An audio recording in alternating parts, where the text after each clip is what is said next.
I'm in there. So we got, You always in there because you're further back. Yeah, we got my old Southern Soul hat today. Trying to shout out them Southern Soul people out there today. I couldn't find nothing else to wear, man. I was like, what can I wear different today? And my hairline kind of messed up, so I had to put on the hat. Come with that. Oh, that's enough. Y'all ain't ready for that one yet. Y'all ain't ready? We got hits on the way, baby.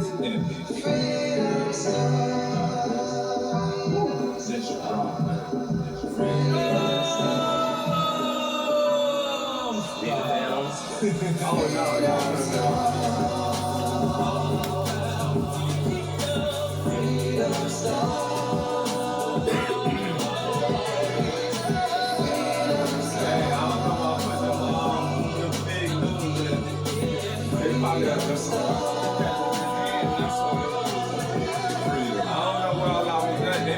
I got some things on my mind. Let me talk till I'm free. Mental therapy, whatever you want to call it.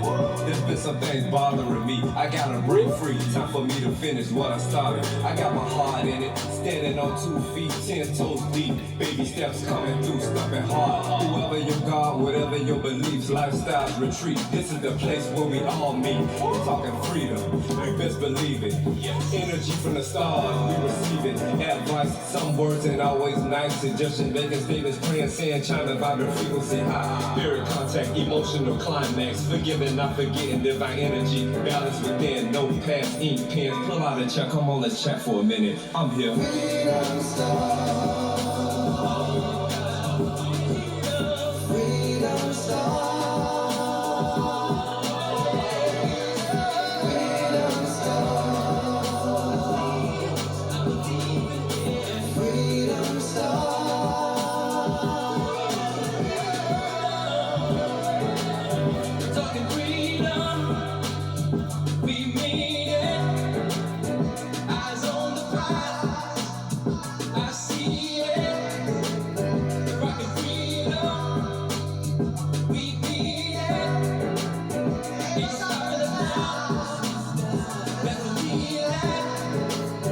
Definition of freedom, freedom is power or right to act, speak, or think as one wants, without hindrance or restraint. Talk about it, yes. Talk about it.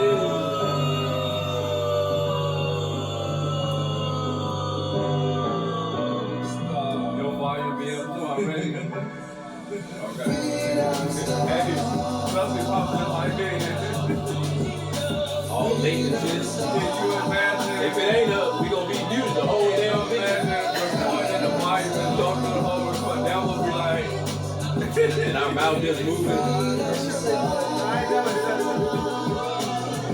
damn hours of. the people that read lips, they'll be like, what? They'll know everything. They'll be able to tell everything. Everybody else will be pissed. So not together. Couldn't hear you, bro. You know, that's all we gonna see up and down the line. What are y'all saying? Couldn't hear y'all, bro. What's up, y'all? Good day. What up? Happy Friday. Happy Friday, y'all. Freedom Yes, Star yes. Podcast. Welcome back to Freedom Stars Podcast. Got Steve Osborne. Your boy D Jones. Kevin Upson. And we back with some good topics for you again. I hope everybody's having a good day out there. Our 4 topics today is gonna actually be a continuation on the battle of depression. Uh-oh. What's your definition of motherhood? What's your definition of fatherhood? And how do you feel about politics? So, Kev, you usually take your shovel out and dig in. I know, right? I be looking at you all the time. Let's go back to our discussion from our last topic. Don't want to take light of what your struggles, your problems was growing up. That's not what my intentions were. We wasn't doing a comparison. I was just on the outside looking in. And I was saying how I was telling you how I felt with that. Oh yeah. Because I came up with similar. When you were discussing how you were brought up, I was saying I came up with similar things, but there's a lot that I didn't have. Mm-hmm. And then not only that, it was a bigger family.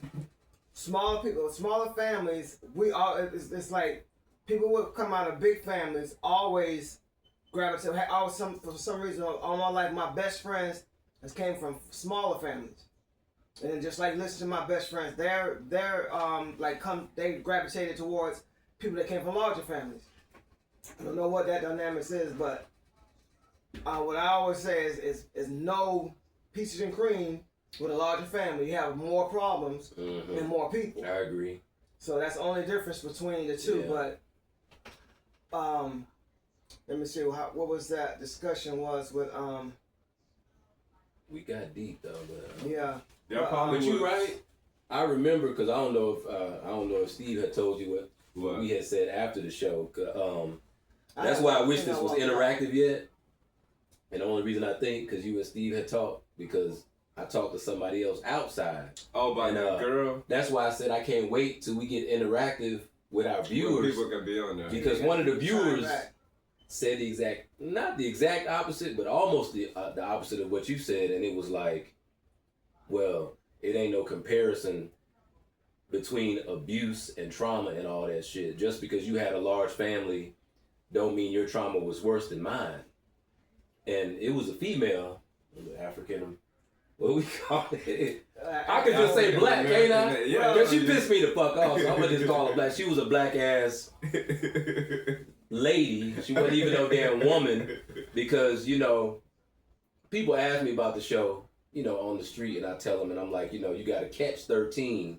13, we got deep. We talking about depression. That's one of my, and not to sound weird, but that's one of my favorite topics to talk about because that's some shit that I'm trying to work through myself, and I'm getting a lot better with it because my main thing was like loving myself. My whole depression stemmed from loving me. It wasn't with nobody else caring about me. It was like what I felt about me.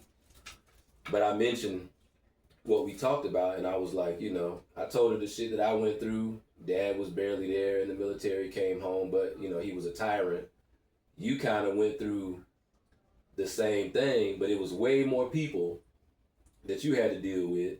Dad was barely there either because he was spending up the money, drinking, gambling, whatever he was doing. It was that part was, I didn't have a room to run into. Yeah, that's what I was going to get to. It was a bunch of y'all in the house, and still, even though Dad was gone, I mean, 4 or 5 other people want to be like you ain't finna be by yourself. Yeah. I explained all this shit to the person I was talking to because I was like, and then I said, I just said it to him in terms of, it was a good show because we all got to talk about our different variations of how we was raised and shit.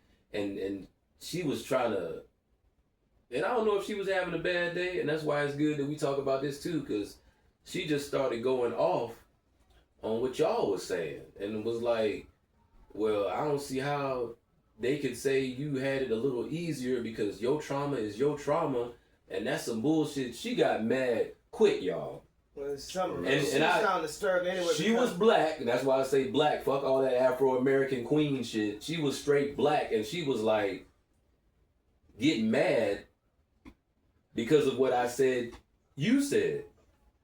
And as far as, it was only me and my sister, I had a room and all this other shit, so I didn't have it as bad. And she just went off on that part. And I said, no, but you gotta listen though. He trying to say he didn't have no room to run to.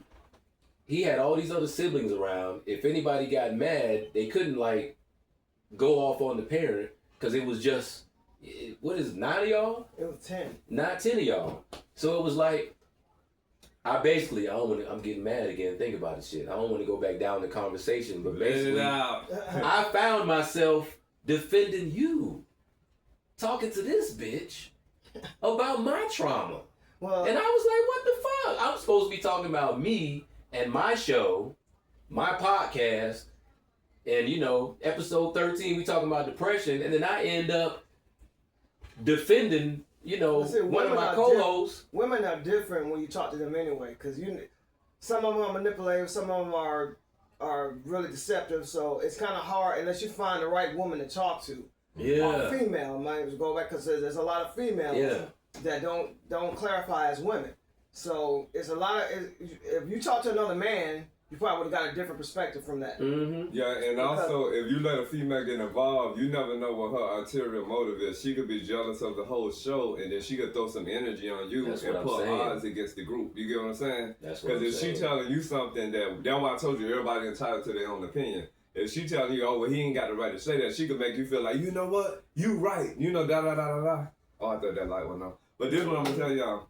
With the therapy that we doing, you know how they always say somebody going through something worse than you, right? Mm-hmm. Yep. So I feel like when you was explaining your life compared to how Kev's life was compared to how my life was, we were like, okay, well, damn, to us, you could have been looking like, damn, at least my situation not so bad compared to Kev's situation with his family, and then Steve's situation with no dad there at all. So I told you I ain't got no dad story. Which I was saying that. Yeah. Then when Then Kev was talking, I was like, shit, well, I ain't had it that as bad. bad as Because I wasn't paying bills at 10 years old. it I was shows like, that, shit. yeah. Also, as bad as we can talk about our lives, look at this man. He didn't have his dad there, period. And you know what's crazy? So that's even worse. I ain't even get a chance to get to you. Yeah. Because And we this was the thing. arguing about you the whole Yeah. time. Well, I give your parents Well, how you gonna props. say you had it easier? Yeah. That ain't easier. It depends on the person. So Well, can't I nobody, and I give said, your parents- but it's still opinion based though. Yeah. That's what why we're I trying to told get you everybody to got an understand. opinion. Everybody got an This opinion. shit is not. I'm not trying to say your life was better and stamp that shit, and it was better because no, It was that's just your different opinion. levels of trauma. But if I Yeah. said this man didn't even have a dad around, Period. so I gotta change my whole fucking viewpoint Yeah. about bad dad, good dad. But what about Yeah. no dad? No dad. So to Period. check this out, to So it's ease just- some of your pain, I think like if you look at like, damn, my situation wasn't that bad, then you probably can feel a little like, you know, Yeah. my dad whooped my ass.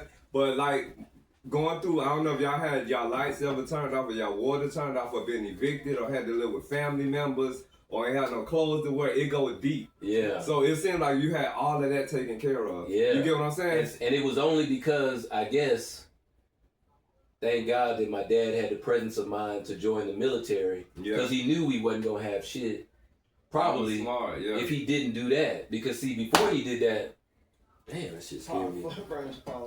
Before he did that, we all stayed with his mom. Oh, okay. And see, I don't even know if I explained that No, last you time. never said. I never heard that. So the house full of people, I get that part because y'all know them families where the grandma take care of about 15 people Yeah. Yeah, because yeah, her right. daughter It's had like 3 that. kids Yeah. and worked at, I ain't gonna say no place because I don't want to downgrade no job, but you know, this daughter didn't barely work. This daughter just worked $4 an hour, couldn't afford no rent, so all the people stayed with grandma. Grandma always had that house Yeah. that everybody could Man, come that's to. amazing. Now that is, It was the same all three way, of us had a grandmother that was like Yeah. that. but it was the same way with me. We called her Big Mama.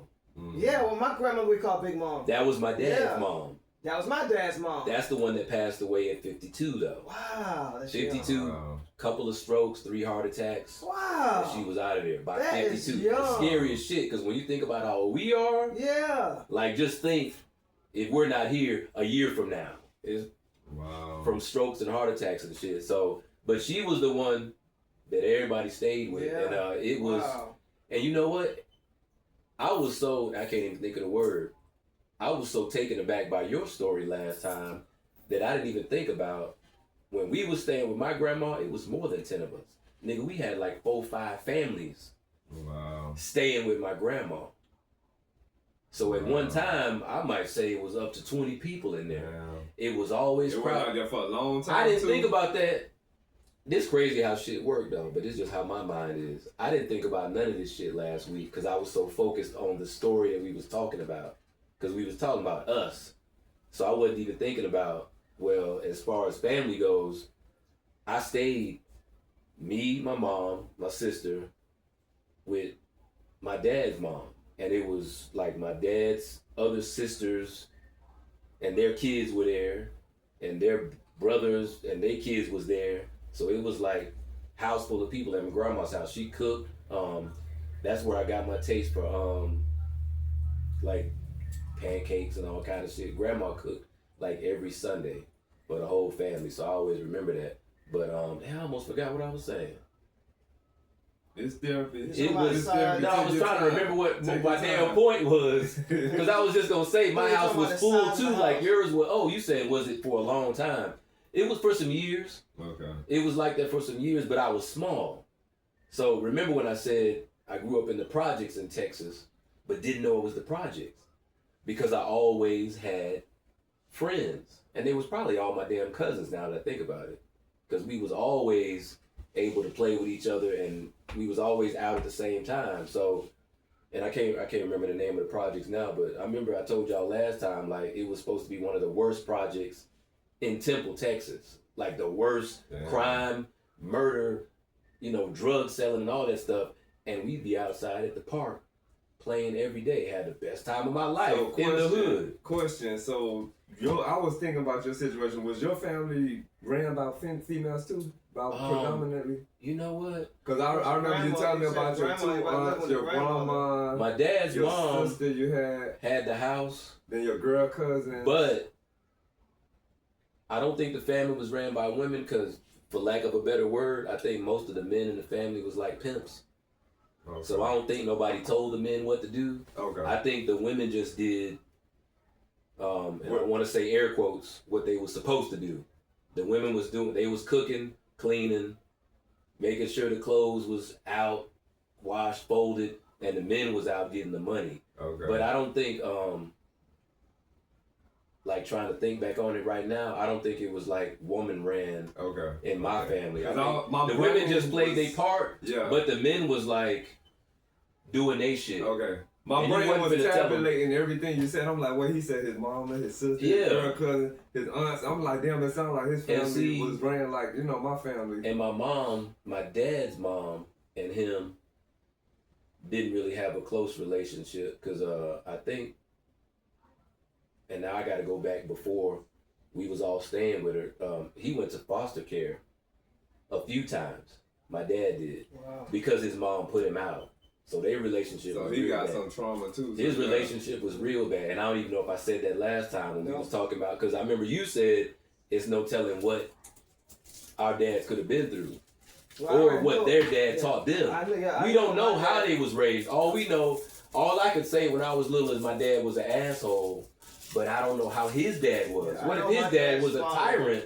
I know my dad's father was worse. So since my dad had me, he was like, you know what, let me try something different. Let me go in the military and try to do something stable and not subject my kids to the hood all the time.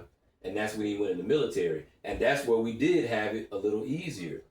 So I agreed with every damn thing you were saying last week, because I was like, yeah, because I ain't paid for shit in the 3rd, 4th, 5th, 10th, 11th, 12th grade. I ain't paid no fucking bills.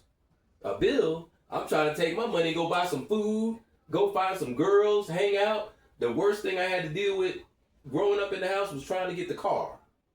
Because my dad was like crazy about getting me a car. He was cheap as shit, and I never understood that. I get it now that I got a kid and I'm paying bills.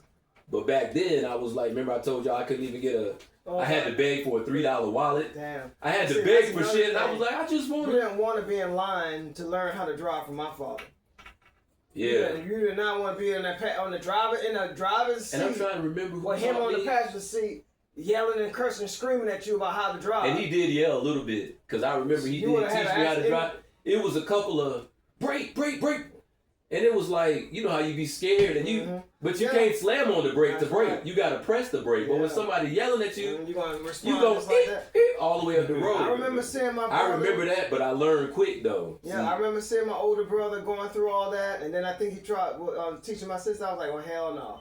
I would not learn how to drive from him. I said, I'll steal the keys, and I would drive. I would start learning by myself. I would rather risk wrecking his car without him in the car with me than have him in the car with me and wrecking with somebody. And y'all remember when I drove in Germany at 13? Remember I told y'all that story when my dad was in Germany. I heard you said you had a car, but I didn't know you was in Germany. When we was in Germany, I think my dad was at work. Because remember I told you that's one of the only times I didn't get my ass whooped. Yeah, it was crazy. I didn't know you was in Germany. Yeah, we was in Germany. Dad was at work. My mom was washing clothes. Is they still on the left? On the left. It was a Corolla.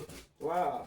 And took the car, but I already knew how to drive is my point. I was like, just turned 13, because this was like 85 or 86 or some shit. So I had just became a teenager, and nigga, I drove like a professional. I just forgot to turn the lights on.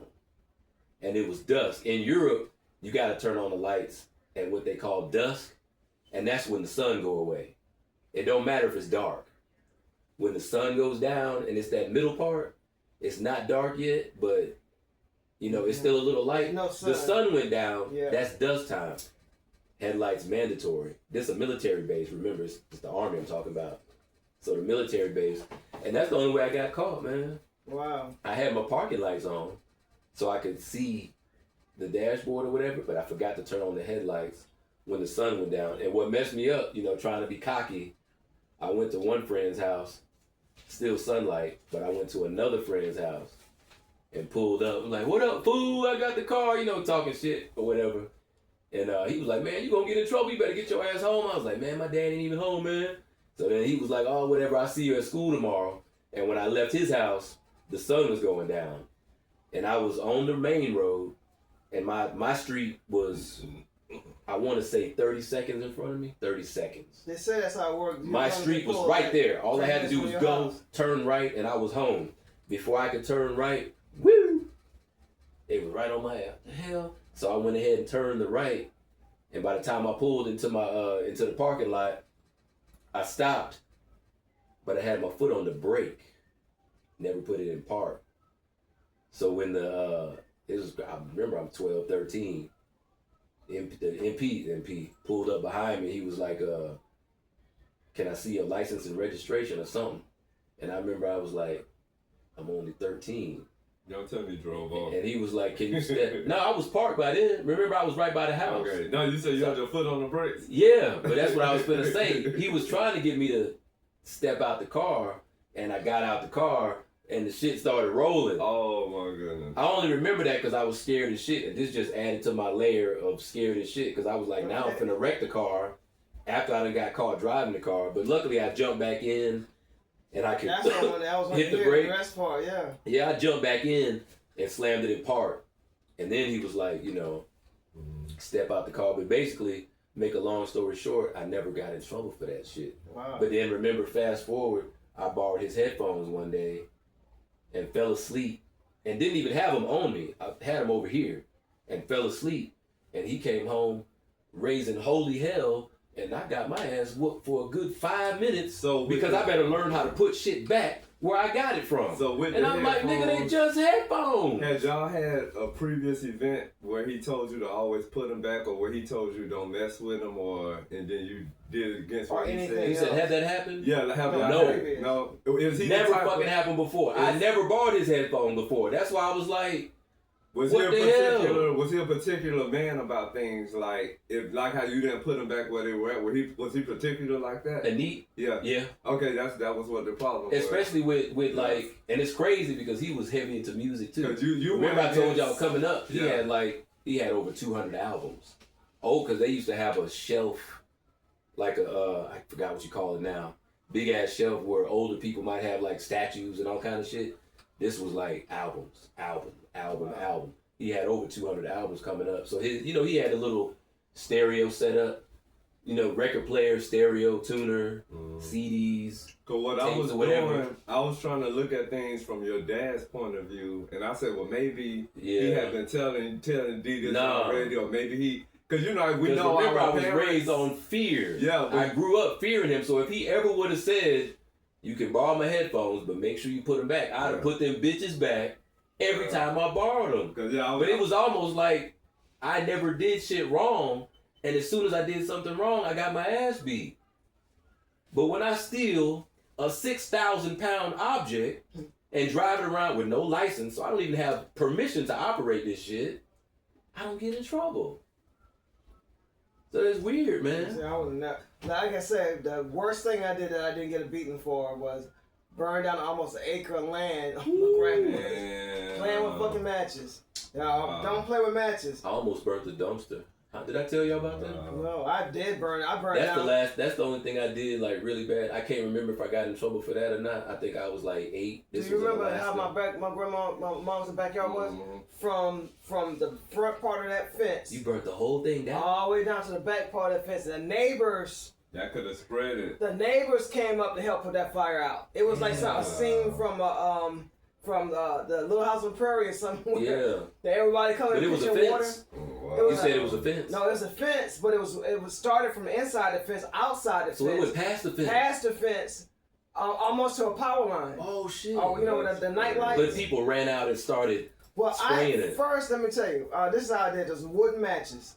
I was taking the wooden matches. I was propping it up on the strike part with my finger like this, and I was thumping them at my sister and her. Why they light? And they'll flip and light, and they'll land and fall. By the time it landed, it fall out.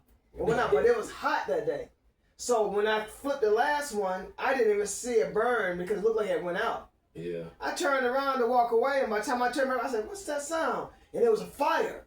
The grass is on fire. Yeah, it had a sound to it. And where was your sister at? They ran on through the woods. They didn't even look back. Did she know it was fire? No. Oh, so she didn't even see either. So I ran to my grandmom's fire. She had probably a 50-foot hose or a 75-foot hose. I turned the water on and just took off running with the hose, and then thrown and fell back because the end of I didn't even know how long it was. It fell back. They were trying to squeeze the water out to make it spray out. Hard, yeah. Man, I'm out there trying. It was just getting bigger and bigger. Took my t-shirt off. I was hitting it with my t-shirt. My t-shirt got on fire. I threw my t-shirt. Did you think it kicked dirt? I just thought of that just now. It got bigger. Because once my shirt got on fire, kick no dirt I threw my shirt and it landed. It started burning over there. Damn. So then I'm like, now I'm screaming. So my granddad heard me. He comes running out. He said, "Boy, what the hell you did out here?" He looked at the fire. Okay. So I don't know how you gonna fix this shit. Look, I'm gonna fix this. He got the hose. He started doing what I was doing. The next thing I know, I started seeing all these adults come running up. Why? And all because of you. And You took was off. 10? I was 10, 11 and a half. I took off. I ran all the way to my dad's house, and now I got soot on me. I smell like fire, and I ran in the house. I ran, took a bath, and changed clothes. The Wizard of Oz had just came on.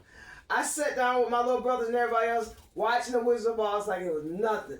Oh, so you just went home like so nobody I was knew. in fear. Yeah, but I was. They couldn't tell that I was just in shock. I was so. Damn. I can't even tell you the words how scared I was. No, I can imagine. When my dad got home, I knew he already knew because the look on his face. But he saw the look on my face, and I guess he couldn't force himself to beat me. Damn. But he talked. He said, that crazy? "You know what you did, don't you?" Now I was like, "Yeah." And you ain't get in no trouble. No, I didn't get a whooping at all. But they were just like, almost burnt the damn yard. I almost burned that. I would have burned the neighborhood down because there was nothing. But you seen that with number woods out there. All of that would have been just nothing but fire. And that's why I said, as a kid, I can't understand. Wow. I couldn't understand how adults' minds work back then, man. That's why I always say my dad was just damn crazy. But and mean and all kind of shit. Because how the hell you ain't get in trouble for that shit? I ain't get in trouble for stealing a car. To ease some of your sting and your pain, I gotta tell you, like on this panel right here, your dad was the better man out of all of the dads from our dads. Yeah. He stood taller, he stood better, he provided for y'all, he was there. But that's why I said I agree with what Kevin was saying. Dad, yeah. That's why I was cussing this bitch out. And he was the best dad. I'm talking about we got into it, bro, because I was like, you y'all still got a relationship today. Yeah.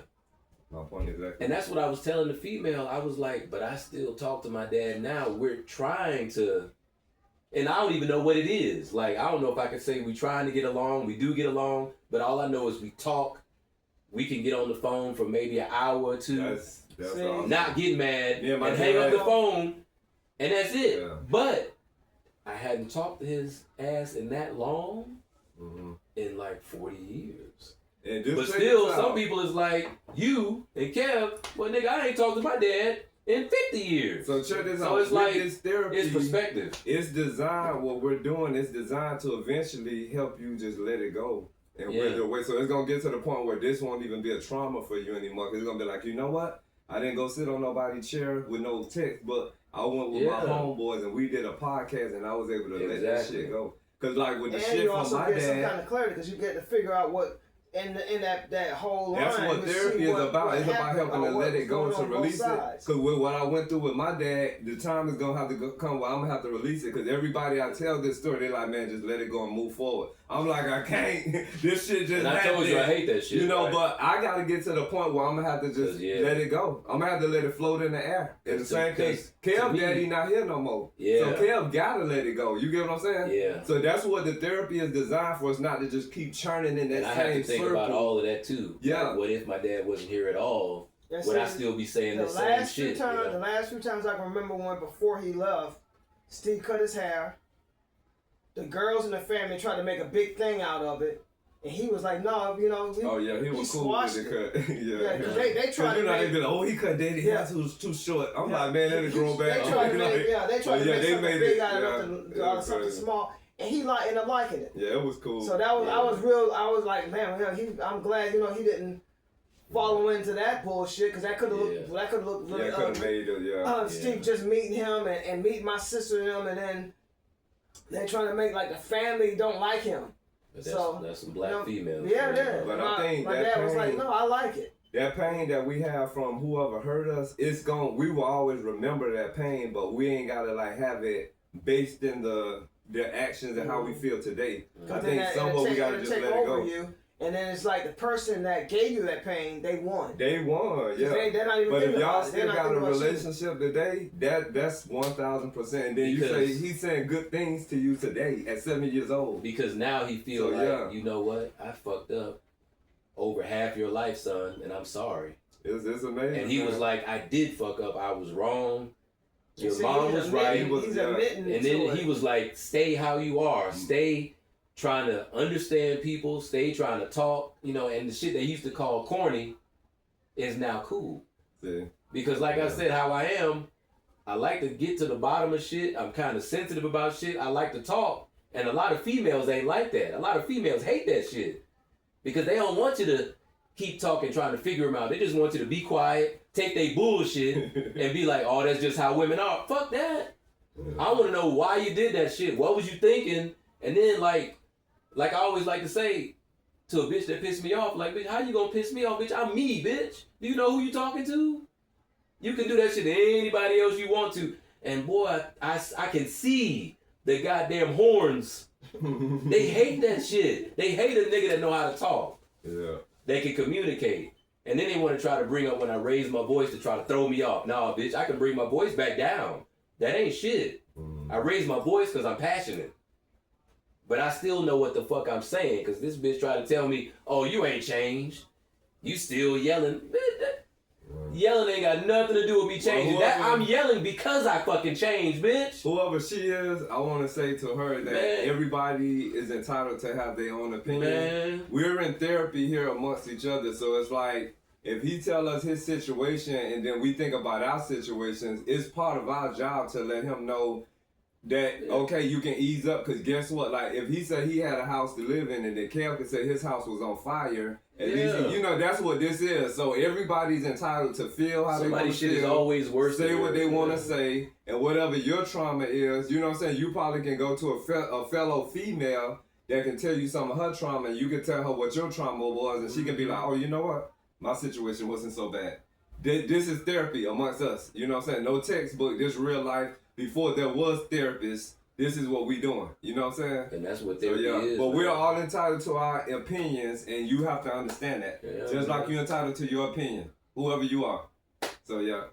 I didn't get mad when, you know, you told me what she said. I'm like, okay, that's her opinion. There's a billion opinions in the world, so it ain't make me feel this no way. And I brought it to your attention on purpose because there's people out there that think like that. Yeah, I just wanted to clarify. Gonna be people that say, damn, Kev, how you gonna tell that man? Yeah, and it he had a better life, but his dad beat his ass all the time. Yeah.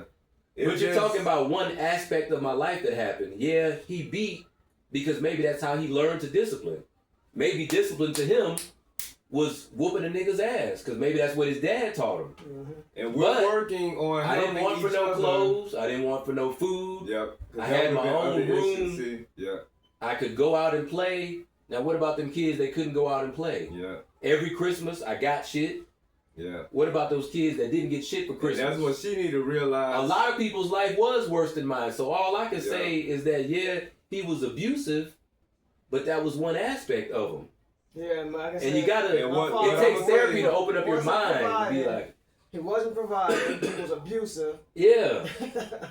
I can't get past you paying bills though, man. That's the bullshit right You there. gotta realize, your bills. friend gotta realize that we're helping each other release our trauma. We're helping each other release our pain, and this is what we're doing. You get what I'm saying? So if you come to me and be like, man, I only got $100 to my name, I might be like, well, damn, I only got 10. So you might be like, damn, my $100 ain't so bad. Yeah. This is what we're doing. We're helping each other release it. You know what I'm saying? This is what it is. Like, yeah. And this is our barbershop. This is a barber. Mm-hmm. This is half of what he did. Literally, too. Yeah, this is half of what he did anyway before.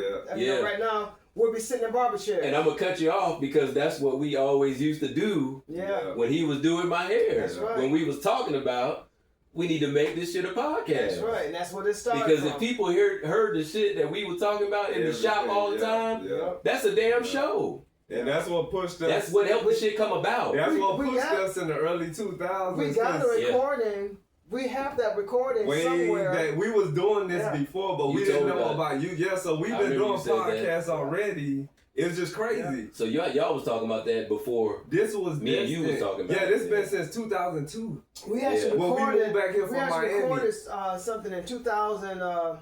It was me, you, and Sean. I think 2007. And then when we was at the other shop on in Northeast Atlanta. And that was in 2002. 3 yeah. I think it was 3 or 2, 3 or 2. But we didn't know what we were doing, but something said record y'all conversations. And that's what we were doing. And you just thinking you recording your regular life, it don't mean shit. Why am I recording this? But that's what the fuck a podcast is. And that's what therapy is. You just talking about your life. We had this this little small camcorder with the tripod. Remember the ones you hold like that's how we was recording it before phones started recording. See, y'all we was had them on already the making little tapes. Y'all was already making the show. We didn't know what we were doing, but something said do it. You know what I'm saying? So yeah. Because that reminded me of the shit they used to do on, remember MTV? Yeah. That reminded me of the shit they used to do. They had cribs and they had all them reality shows and they just taping people real life. Yeah. And see, y'all was doing that too. That's crazy. It's crazy, man. So yeah, this was destined to be. And it's just that, as time went on, just held on tighter and then it just manifested and now we're doing it. And then the people that we actually talked about doing it with, they're not around. Yeah. But we got them people on, recorded, we got them in video, but it's amazing. Yeah. But I guess since we've been talking about that leads into the definition of motherhood and fatherhood if y'all want to go on in there. Let's see, I don't even know how to tackle that one with the definition of mother and father because to a child, a mother and father is like gods. You look to them for everything. And a mother is the most purest thing a child is gonna feel, they see. Like, their mother, you see how much people get offended if you say anything about their moms, they start so many fights and whatnot. So, which is funny to me sometimes because people don't be like that about dads, Because people can't be like, your daddy. Yeah. What you say about my daddy? As bad as my dad Probably was. depend on your relationship. As bad as my dad was, I loved him to death. I wouldn't let nobody talk to me. I can talk about him. Yeah. But I used to, when I was a kid, I wouldn't let nobody talk about neither one of my dad or my mom, or my grandmother or my grandfather. I don't care who say what about my dad. They can say whatever. Yeah. But I don't agree with them. As a child coming up, I didn't play that. I didn't play nobody talk about my moms or my dad. I didn't play about the moms, though. Of course, everybody got. I don't know what that is that's in us that you get so offended when somebody says something about your mother. And it can be a stranger can say something about your mama that don't even know your mom. You'll be like, what? Ready to fight. They don't even know your mama. I think because technically, though, that's like the first person it's some kind of you bond connection. with. It's a connection. That's the first, like in your life. Yeah. Like when you first are born and alive, the first person you come in contact with is mom, So it's some kind, and then you for build 9 that months, relationship. for 9 months y'all been connecting, bonding and too. I can tell you, for defending you, my dad was still standing in front of a lion for us when we was kids. Mm-hmm. So I know there was some kind of love. In his way, he loved us to death. Yeah. But he just, I don't know, he just didn't know how to. Beyond protecting you, he didn't know how to express it in your everyday life. He was just so rough with the way he picked us up to play. Yeah. You goddamn almost had to almost what the hell? I used to play wrestling with my dad too. But And he did do that until I was like 3 or 4.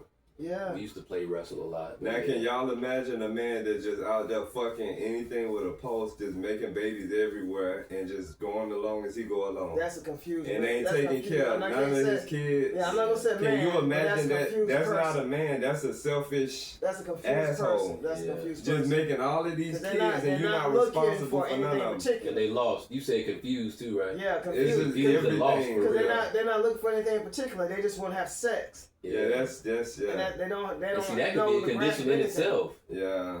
Like just wanting to have sex and do nothing else. It might be, it you is. know, It could really be is. something wrong. Because And it could have been the drugs too, because y'all said he was like dabbling in drugs a lot. Past that, his dad was like that. Yeah. And then the crazy thing about it, imagine this person, when y'all finally do connect, you gotta take care of them. And they ain't been there for your now that's, whole life. And now I'm gonna say that. I'm gonna say something real quick to that. Cause remember, my dad and his mom, I told y'all they didn't really get along. He was in foster care a lot of years. She had them couple of strokes and them 3 heart attacks. And guess who was the last person that could take care of her? Wow. The person that you didn't have no relationship with. That's So it's almost crazy. the same shit.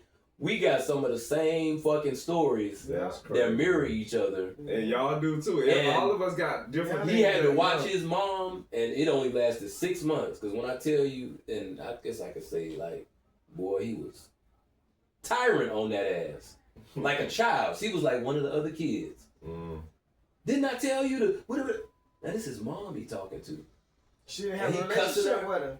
yelling at her, cussing She her didn't out. have a Even my relationship mom with was like, hey, calm down. Like, you know, I'll go do It it. was from a painful place though, because Yeah. she wasn't there. And when you got to think, because, and my mom was like, you know, he been in and out of foster care, I think, since he was 14. Yeah, he was Up until he like he met my mom, and then he went in the military right after that. He was so his whole life, yeah, he was kind of like on his own in the street, and then 40 years later, you're back with this same woman who wouldn't hardly take care of you. And now you gotta take care But of now her. you gotta take care of her.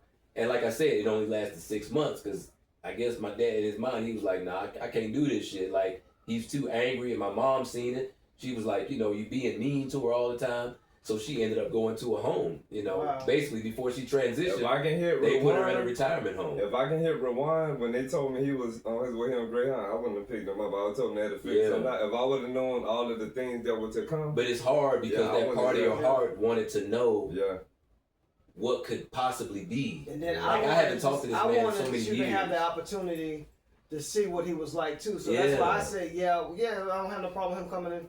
And then when me and Kel first started talking about our parents like almost 30 years ago, I was like, yeah, my dad was not there for me. And then you told me that's not such a bad thing because he started telling me all the stuff he went through with his dad. I'm like, well, damn, my situation ain't so bad. Yeah. So I let it go. You know what I'm saying? But still, that child inside of your time go on. You like, damn, I wonder. You know what I'm saying? Then, It's just like but he helped me let go of a lot of the trauma.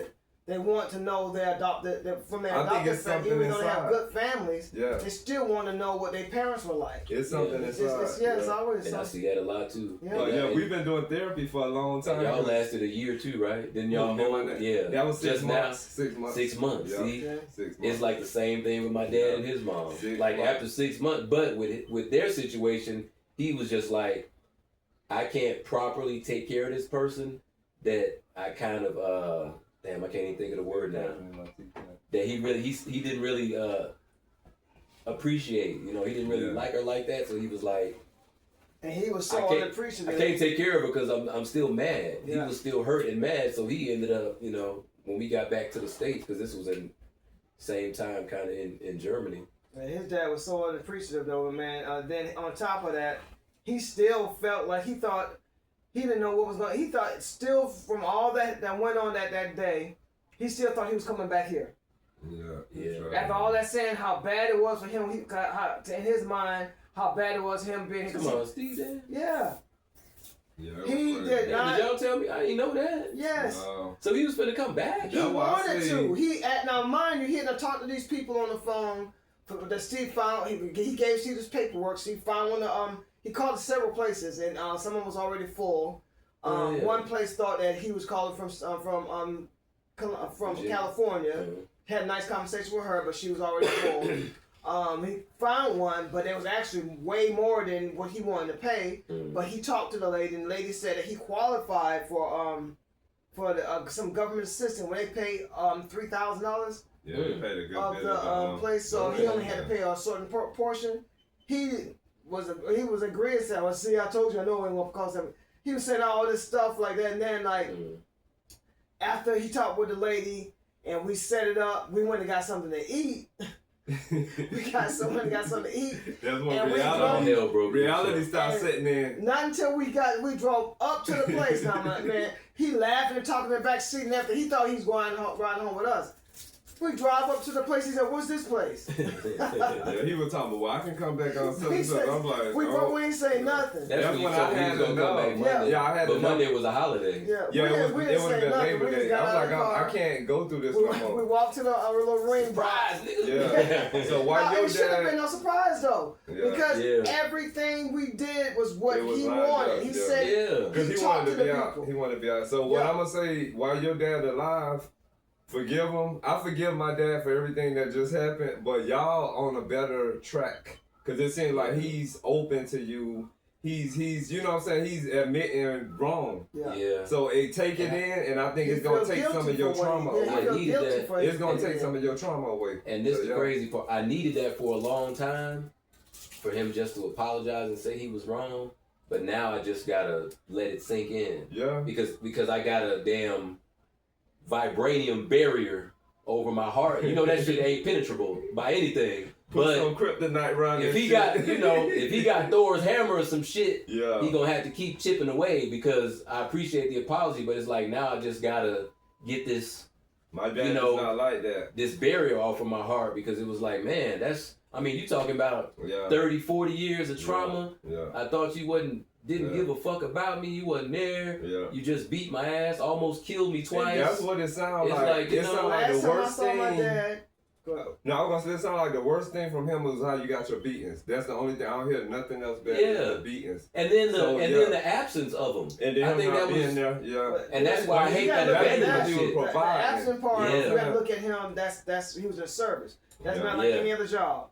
It's not like and when you think about the Anglos, how them Anglos, they had these big ass mansions. Daddy ain't hardly never home. He out there making that paper, and you just gotta, you gotta work it out, because he provides. And you be looking at that the same way, like, how the hell you acting crazy? You rich, but then the kids be like, I don't care about the money. I just want my dad. They do care about the money. Because if you had that money, that's right. Your ass don't want to live in piss. Then he'll be like, oh, you're a sorry ass man.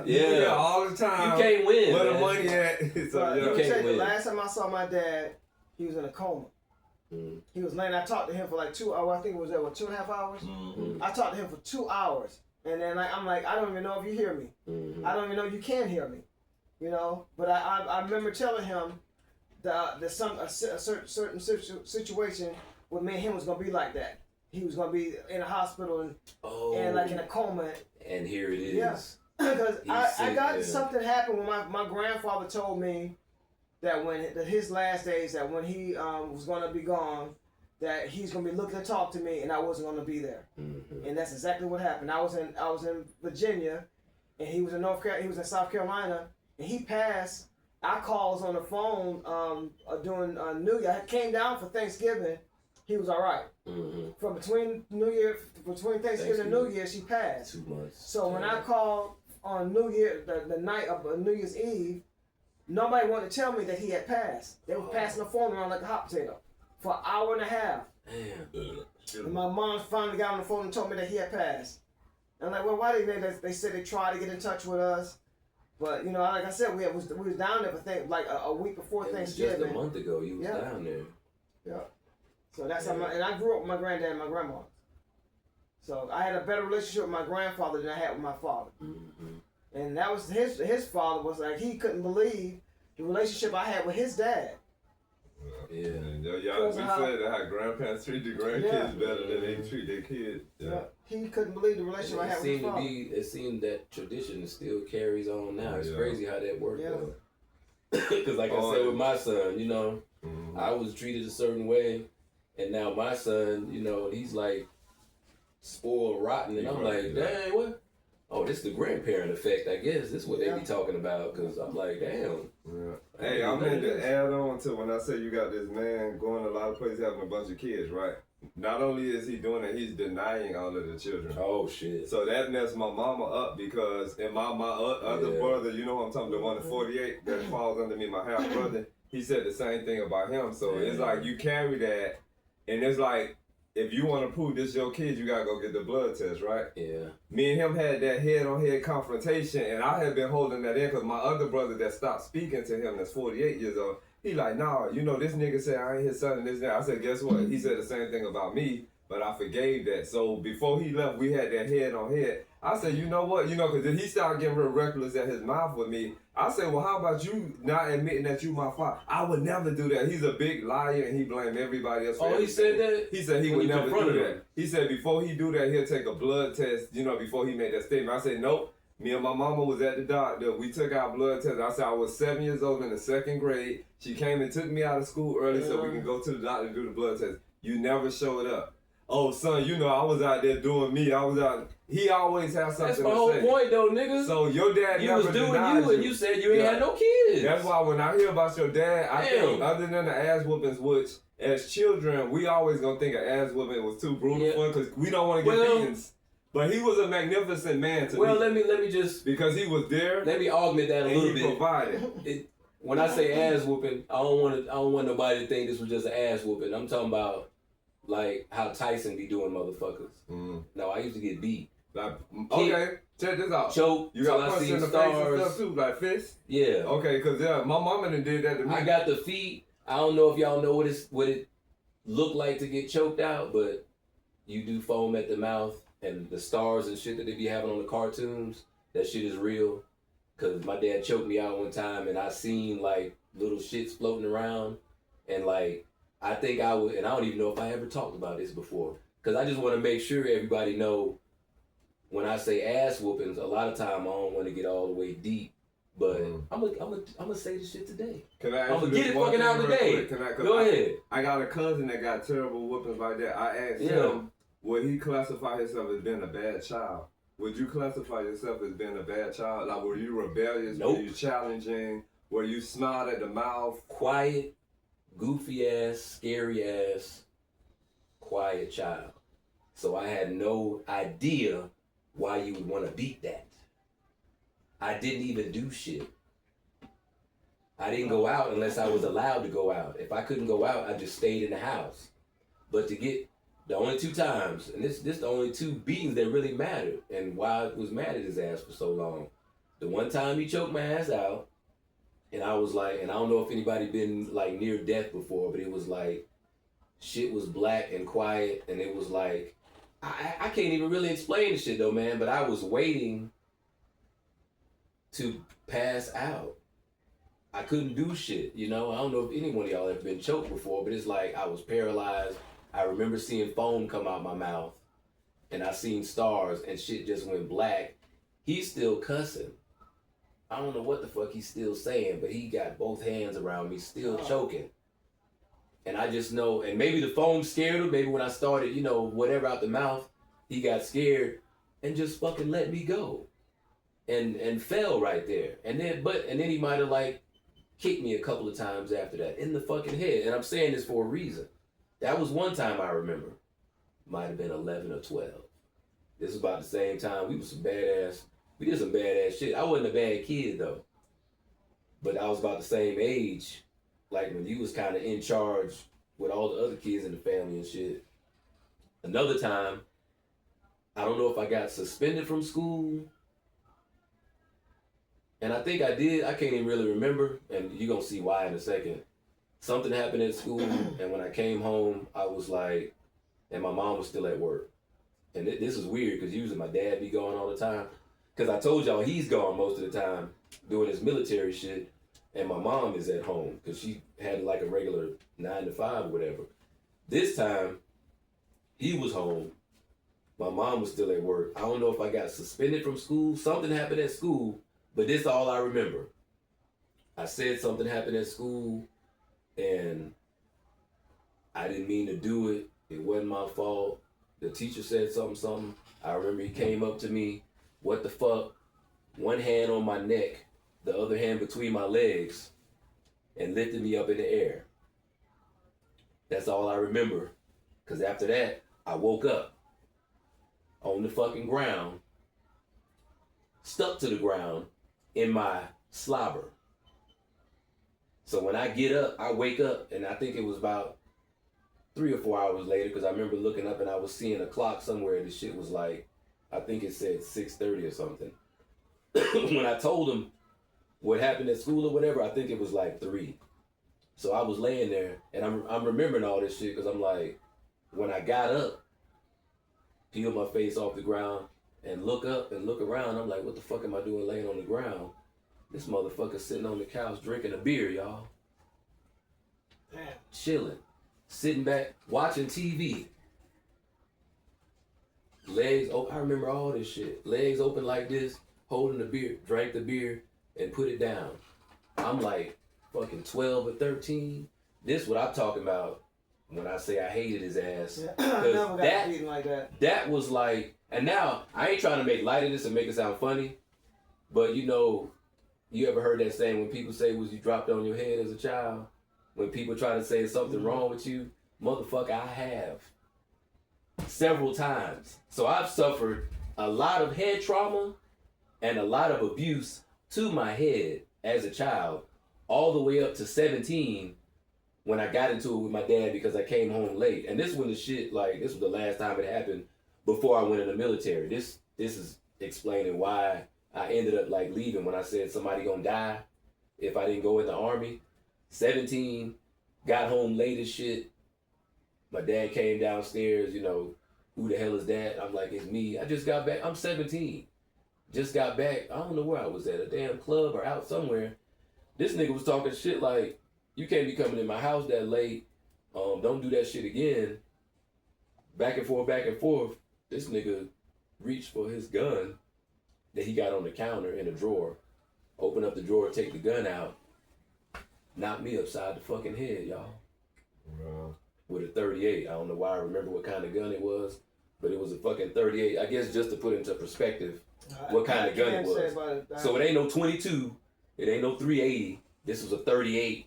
You know, old school shit that the pimps used to have in the 60s and 70s. My dad had a 38. 38 special, you know, big ass. You got to put all the bullets in one at a time, long ass thing. Revolver. He bop over my head. Now this the craziest shit, y'all. After that, I stood there. And I bet y'all wondering if I fell, started crying, whatever. I ain't say shit, didn't move. One stream of blood came down the side of my face. And I said, the fuck did you do that for? When I tell you all I seen was white in that nigga eyes, that the fuck? That nigga was scared as shit. Walked out, didn't even say nothing, went and got my mom. I don't know what the fuck. You better tell this boy he gotta get out. He ain't say shit else to me. That's the first time I had got put out. Cause he was like, you know, he ain't gonna have nobody coming in and out of his house whenever I want to. And I think I was out for like a week. And that was weird as shit to me, cause you talking about being in the house all them years, my own room and all that shit. Then all of a sudden I'm getting put out, and I'm, what the fuck? I ain't got nowhere to go. I had to end up calling a friend, and I can't remember his damn name, but thank God he was like, bro, you can come stay here, because I ain't have nowhere to go. I was like, nigga, how you gonna put your child out for coming home late? I didn't do shit. And I gotta keep reiterating, I wasn't no bad kid. I didn't do shit wrong. I didn't come in the house with a bunch of friends. I didn't bring friends over the house, you know, tearing up shit, talking shit. I was a quiet ass, kind of nerdy, quiet kid. I come in late because I was hanging out. And then you put me the fuck out the house. I was out for like a week, like I said. But those two instances, that's what kind of made me like really resent him. And I wanted to make sure, and I don't think I told y'all that last time, but I wanted to make sure I let y'all know when I say ass whoopings, I done got not no ass whoopings though. I'm talking about beatings. Those beat down. And the head trauma, and I don't want anybody to be making fun of me and shit, but you know, when people be saying, was you dropped on your head as a kid and they make light of that shit, sometimes I'll be like, nah, nigga, I was. Have you ever been body slammed? And I love wrestling. I still watch it now. About my dad, like I said, no. I still watch it now. Well, see, now I think him saying that's making you ease up off of the stuff. but like I you said, see how trauma works? But my nigga, but I just want to say You this. see how therapy works? Yeah, but when you get firewood, I got beat with firewood. I got beat with belt buckles. Yeah, and I done got the switch before. I done got the belt before. Last time I was with a belt was by my mom. I told y'all that. My And she was dad took crying. his belt off and wrapped his belt around his hand and used his belt buckle to beat me and my brother with. And see what And I this get was out of crazy. this, with hearing My your dad story, never used no belt. Damn. And see, with hearing his story, it's You know like, what I'm okay, saying? well, maybe my dad not being around, my mind But thinks, well, if I was going to go You through can't say that either Yeah. because what if him being around did help you? Yeah. What if something good did come out of it? Mm-hmm. Your whole thing is It's just you blank. never gonna know Yeah, it's just what blank. could have been, and that's the fucked up part with you. But I just wanted to say But with based me, on the like, man that he is, it wasn't going to be good. Because, okay. but see, maybe that's the man that he is now. Now, that's No, right. the We man don't know who he was then. 15 years ago. Yeah. No, let me tell you who he been for the past 50 years. Okay. The three brothers, half brothers that I do know I have, they have something in them that's not good. He spent the most time with them more than anybody. And they don't like him either, right? Why he was still out there making kids. Yeah. His Married youngest to son, their man, mama. is cuckoo for him. Yeah, Oh. the youngest one, he's the wildest out of the babies be wild. That boy is cuckoo for Cocoa Puffs over him. Mm. The oldest, the middle one and the oldest one, they like, you know what I'm saying? The oldest one definitely like no. So the man he has been for the past 50 years, had he been around me and my mama, I would have been in the situation that they're in. Their life involves seeing their mama strung out on drugs and just Okay. a whole plethora of bad things that I didn't grow up exposed to. So when I told my brother that's next, to 48 years old, I don't want to say his name, but he know what I'm talking about. He said, bro, I'm going to tell you something, just let it go. I'm like, no, I can't let it go that easy, but I have to think about him living that life of being with them and familiar with this as a child. This is new to me. Yeah. I don't know shit about addicts. I don't know shit about all that crazy shit they went through. The mama not being a mama and just all of this, So it's just that the man he was, when I hear the stories about your dad, maybe he wouldn't have been as how your beatings was, but I would have suffered in some other bad ways. You know what I'm saying? The person I am today, I wouldn't have been this person.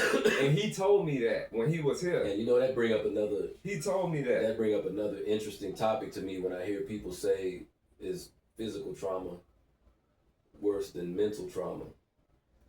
I don't know if we want to save that for another episode. Yeah, it could be another one, but I kind of think that's a good conversation that I done Yeah. had with people, and I done got into it with because them. you get kind of both though. When you're Yeah. dealing with somebody that's abusive, you get kind of both. Yeah. Because Because they you heard the try story to- I just told about what happened to me. I talked to somebody that wasn't beat like that. Theirs was like in the head. It was a female. And she said her trauma was worse. Because mental is stuck. And you can't get it out of there. I said, nah, bitch. I almost died, bitch. Fuck all that. Fuck all that mental. Because you can go kumbaya and go meditate. But you look at And it, you can work on that mental. If a nigga almost kill you it's physical and break your mental. goddamn bones in your It's body, physical and mental. Yeah. When you're getting physical. we might have to say that for another episode because I'm Yeah. like, And you then can't that- say what's worse, but definitely don't tell me that your mental, mental because your daddy yelled at you when you was little, that's worse than No. what I went through. And 'Cause you're this is getting- the same person you're that was getting like, don't both. be comparing shit, y'all. This the same person that was talking shit about you. Because you're the getting same- both. and from And a her abuser- dad's not here anymore. Wow. Her dad passed, I want to say 10 years ago. And she's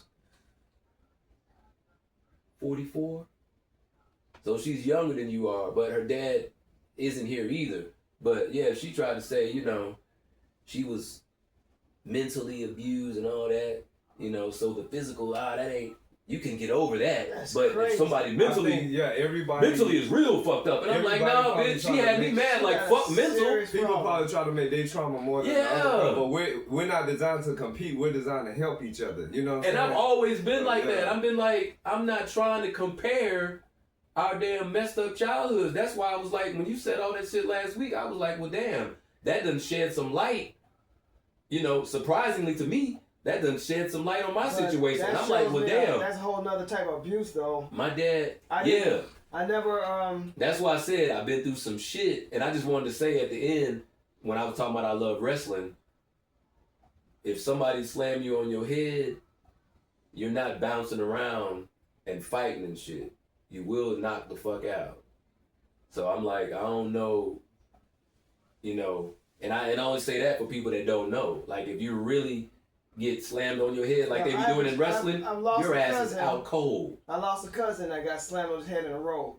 Yeah. Some guy. So you from can't never say wrestling ain't fake because them niggas fall on their head all night. Slam him on his head on the road. Pop up.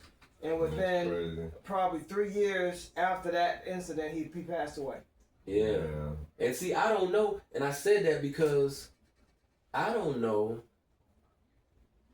from time to time when I'm going through my depression or, you know, whatever my little waves, I don't know if there's something wrong with me because of what my dad did.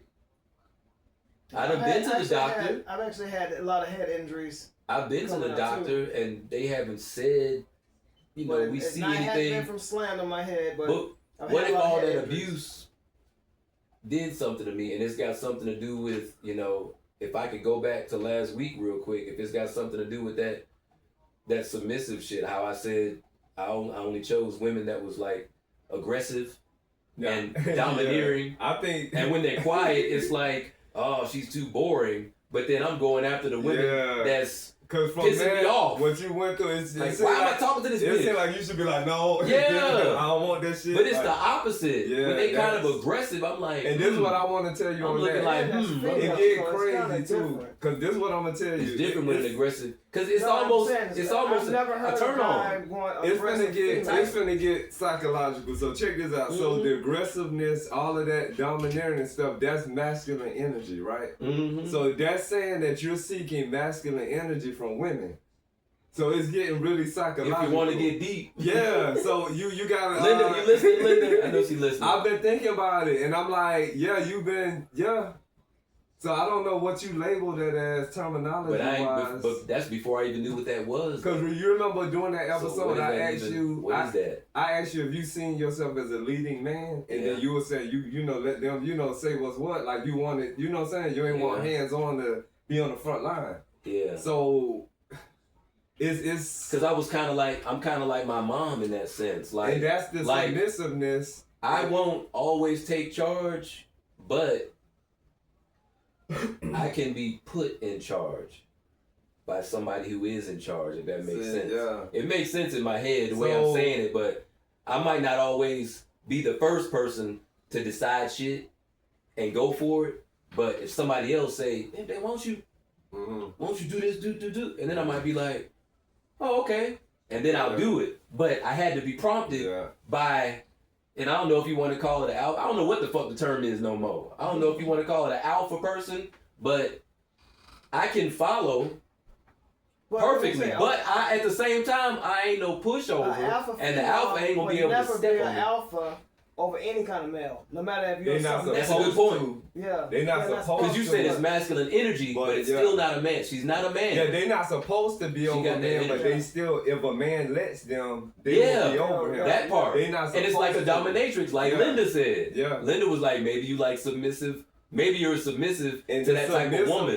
Maybe you like domineering women. Submissiveness is a feminine energy. You know what I'm saying? Because me and you was texting about that when I said that a man can be submissive with another man. So that's a feminine energy, and then dominance is a masculine energy. Yeah. So whatever or did society make it like that? Like, I think that's how it is. I think that because if you I know it was like that in the 60s and 70s. Because like we said, our dads was totally like, it wasn't no bullshit. You couldn't say shit slick. It wasn't no gay shit. Like, my dad hate gay people, talk about gay people and all that kind of shit from way back then. And I'm like, how you in the 60s and 70s hate a certain class of people? Because you was taught that shit. I think my dad don't like gay people either because my brother Punchy the one that's right on that. But how you know the difference of gay and straight? Well, my dad, the funny thing with that is my dad would stop you from talking bad about anybody, period. Yeah. That's one good thing about my dad. he didn't want. My mom did that too, but my dad was like, he didn't want. We didn't speak. If you No bashing. bet not laugh at nobody with no problem. Yeah, handicap, disability. You bet not smile. That's a good thing. Yeah, Everybody like should have been that way with their yeah, kids. he was like that. And then, if he heard you say something like, "Oh, faggot," he'll knock the hell out of you because he didn't want you to talk funny about you it. say that because me and my brother Punchy was on the phone the other day. That's the one that's right under me. Imagine your dad calling you a faggot when you're a child. Wow. Yeah. He was calling that boy a faggot. See, that's deep. So if you calling your son that a mean he already faggot, didn't like. yeah, if you calling that your son lifestyle. a faggot as a father, what are you doing wrong? Wow. He How does homophobic that already. feel for you to have your dad call you a faggot? We on the phone and I'm listening like, okay, well maybe it's better that I wasn't raised by him. Yeah. What'd that feel like if y'all dad would call y'all a faggot? Yeah. Your dad, that's supposed to be shaping the way for you. When he Yeah. told me that, I'm like, they been through more shit than I've been through. Like, Now, my main shit just started now with how this went. But they been through that shit in childhood. And they mama, knowing this shit, still with this man, having kids outside of wedlock with all of these women. Yeah. They mama was, she perpetuated this. Like, she threw chips in the fire. And then for that crazy bitch to come from Illinois here to pick him up and take him back after all of the bad shit you told us he did to For you. months. See, Did she all the know- bad stuff she told you on Did the she phone. know that y'all live? Did she know that y'all live that lifestyle? She the one told me, she said, I'm gonna tell you something. And did he know too? Check this out. Did your dad know? Okay, let me tell you. Before he got here, she schooled me on my dad from the Rudy to the Tootie. She know him throughout everywhere. She said, your dad, first of all, this is crazy how this is finna go on because your dad don't like gay people. I'm like, well, how is this gonna work out? But did he know about you? He found out. He knew through Specifically. conversation. He knew through conversation, and he still voiced how he felt about gay people. But once he was on his way here on the Greyhound, we talked again, and I said, okay, da da da da da da da. You know what it is. So yeah, if you come and this is what Kevin's it is. here. Yeah, so it's just But his Figure it out. ex-wife had already told me about all of that. So if you got a problem with gay people, what's inside of you? And that's for every man out there in the world. If you got gay people minding their own business and you don't like them, it's something inside of you. You know what I'm saying? For a That racist, could be another episode. for a Anglo or white race that not like African American or black people, it's something inside of you. You wish you were them. You wish you were like them. It's something inside of you to make you dislike that group of people if they ain't doing nothing to you. But yeah, when he told me my dad called him a faggot as a child, I'm like, wow. That's like a fucking. I don't even know how to describe that, man. You a child and then the mama's, like I said, she ain't making no better. She ain't making no better. She is not even a woman to me. She is a piece of crap. Yeah. At least my mom tried to defend me and shit when my dad went crazy. That is crazy, but man. she still succumbed to a lot of his bullshit. But that's because, you know, from that time period, 50s and 60s, you know, that's what the woman did. She stayed quiet, you know, make the food, iron his clothes, keep the house clean, and then he go out doing God knows what, and she better not say shit if he come home late, you know. Bitch, I was out with the boys, you know, you better shut up. And then, you know, she was like, sorry. You know, it was that kind of shit back then, you know. Maybe everything wasn't fair for the women. That's how when you I don't got think with it that was, man, when you got with that man, you said for better, for worse. Yeah. So that's the tricky part. Yeah, with how Teresa did it, their situation was more detrimental. You get what I'm saying? When you got all of these drugs at play, and then you know this man, it's some instances that I think a woman can leave. Yeah. When it's too fucking much. Yeah. When your life is at stake. But when your you talking about kids, drugs, that's a whole nother story. That's they when I think, happy and high. And that's why they never broke up. No, they broke just up. Stayed. Guess what? He eventually left her. They did break up. Yeah. He left her. That's why they broke up. She told me and Carolyn. She said, "Yeah, Al left. He left. You was supposed to leave him, you crazy bitch. So maybe she you didn't got like 3 the drugs. kids. I know. Yeah, that whole thing is weird. When it get too far, I think for better, for worse, some women can leave, but don't just be like, oh no, he this or he that. Like you say, they don't want you to talk too much or they want you to follow that. That's little petty shit. When there's somebody that got your family at stake, when you know you being led by a man that's not good for y'all mentally, physically, emotionally, leave. But for a woman, your children's supposed to come before anything. Your mother, yes, that's your partner, but if your partner is making it unbearable for your children, That's definitely you gotta put he got to get out of the household. And she went in depth with us to the point where she told us she actually lost the kids to the state of Florida. They done been through some fucking trauma. Damn. You get what I'm saying? But what still get me after all this shit went on, you drove from Illinois to come pick this nigga up from Atlanta. And that's your Because you found out how much money he getting in disability. And then it's all about money now. Yeah. That's what it is. That's your I don't know if we done talked about that on the show yet. And you hadn't been in the same household with him for over 20 And years. I'm still stuck in him calling my brother faggots when he young. You know, he used the faggot word here too when he was here. You know what I'm saying? For real? Yeah, he spoke about, different situations and shit. I said, okay, so Teresa was right. He don't like gay people. But, yeah. So, Damn, and y'all didn't check him then? On the side note, everything your dad y'all put you didn't check through, his ass when he said faggot here? I didn't hear him say faggot. It's just crazy. But I'd have been like, nigga, now you in my house, nigga. Hold up. To me, you can't say that shit in my house. I feel like with all the women he been through, it's something in him that's gay. Any dude that's out here messing with it, objectifying and insulting another group of people that don't fuck with you, what the fuck is wrong with you? You get what I'm saying? So, and then he's not seeking a woman for a relationship just to have sex. Yeah, and then guess what? When he get with them, he lets women dominate him. Cause we told you Teresa, she has masculine energy. So that same thing you have where he got that. But she got a whole That's what happened when she came over here. He got a whole that. different type of masculine energy though. She hard as fuck. She ran the whole show. That bitch is hard as fuck. She's 60-something years old. I have never in my life encountered a woman talk like that. She like, what's up, my nigga? Like, she hard. I would be embarrassed for her to be my mama. If she was a real motherfucking bitch, she would. I would. Yeah, all of this 60-year-old woman. She doing like she a thug and shit. I'm like, that's an embarrassment. It sounds like that's how her son talk. You a mama. That's probably how he talk. You a grandmother. Yeah. She's a real motherfucking lady. She was a woman. Ain't no woman gonna talk like that. That's masculine energy. With our topic of defining the definition of motherhood, she ain't a mother to me. I'm sorry, like she ain't a mother. Yeah. Cause she told me that I was a son to her. I'm opening my heart to this lady over the telephone. We talking every and goddamn she day was for so, hours. even though she had that ratchetness to her, she had switched back to the blood cells and she get real into the isosceles of the diameter of the triangular physics. Like she saw this shit. And then she had switched back to all this motherfucking. I used to laugh, man, because I was like, that was so funny. Yeah. Hearing somebody switch like their brain. I don't know what the hell. I've never seen that either. Whatever that somebody energy is.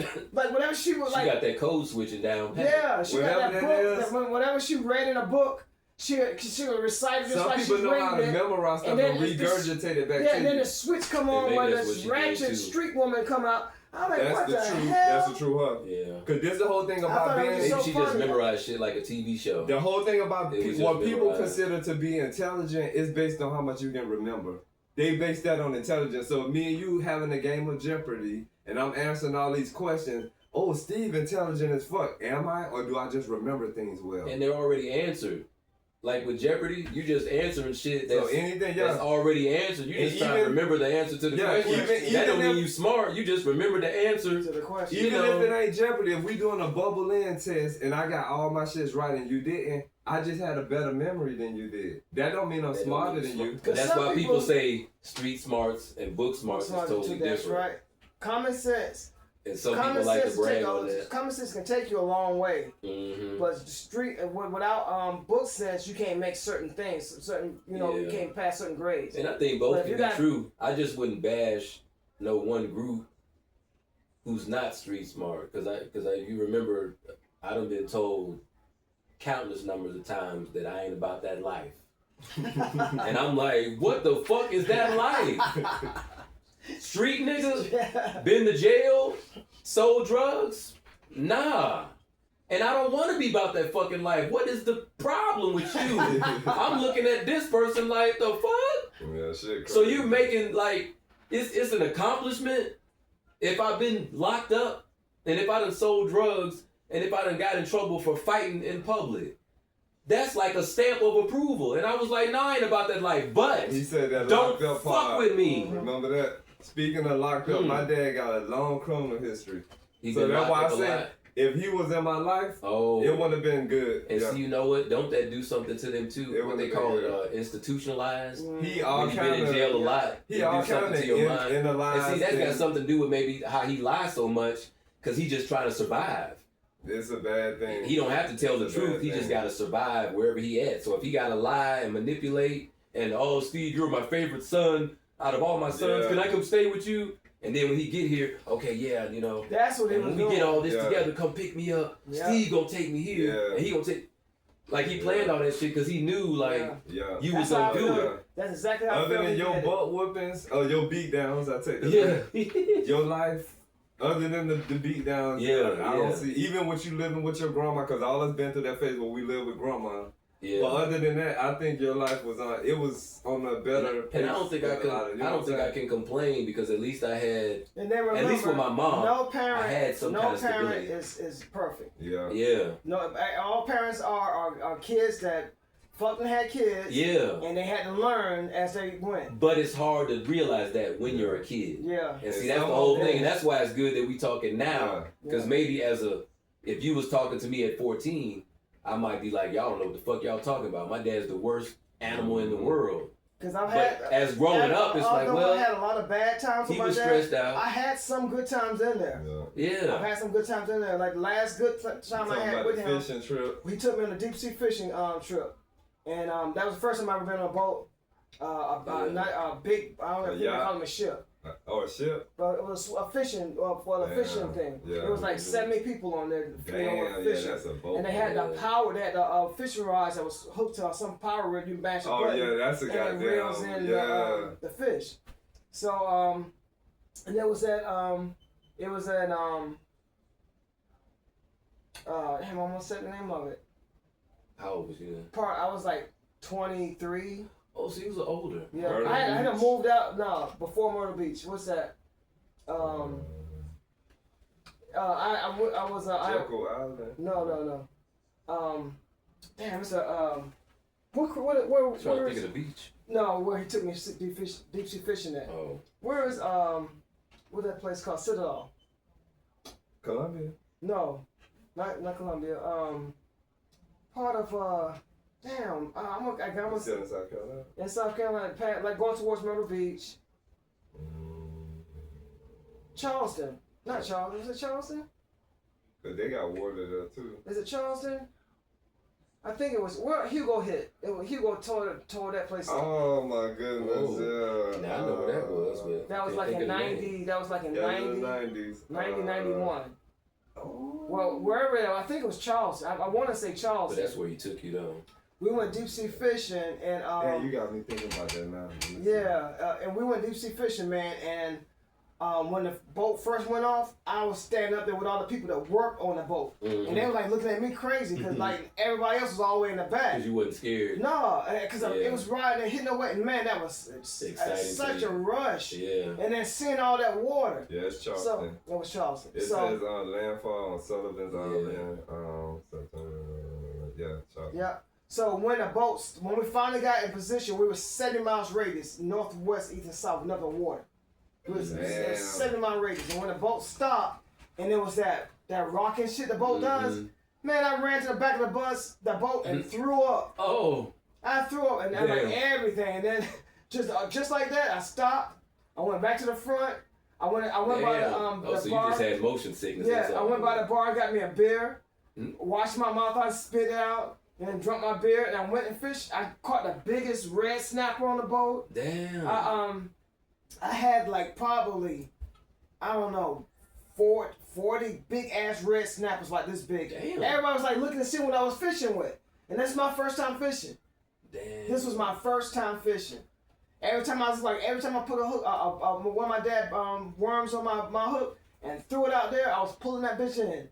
And then my dad caught a marlin. And this Anglo guy crossed his line. They was telling everybody about crossing lines before we even took off. Uh-oh. They said that they'll He keep was that. lying That make you go. They said if you make somebody miss a catch, that will stop you from fishing, and you forfeit your the money you paid because they pay a certain amount of money to go fishing, boat. and then on some type of not lottery, but sometimes I don't know what they called it.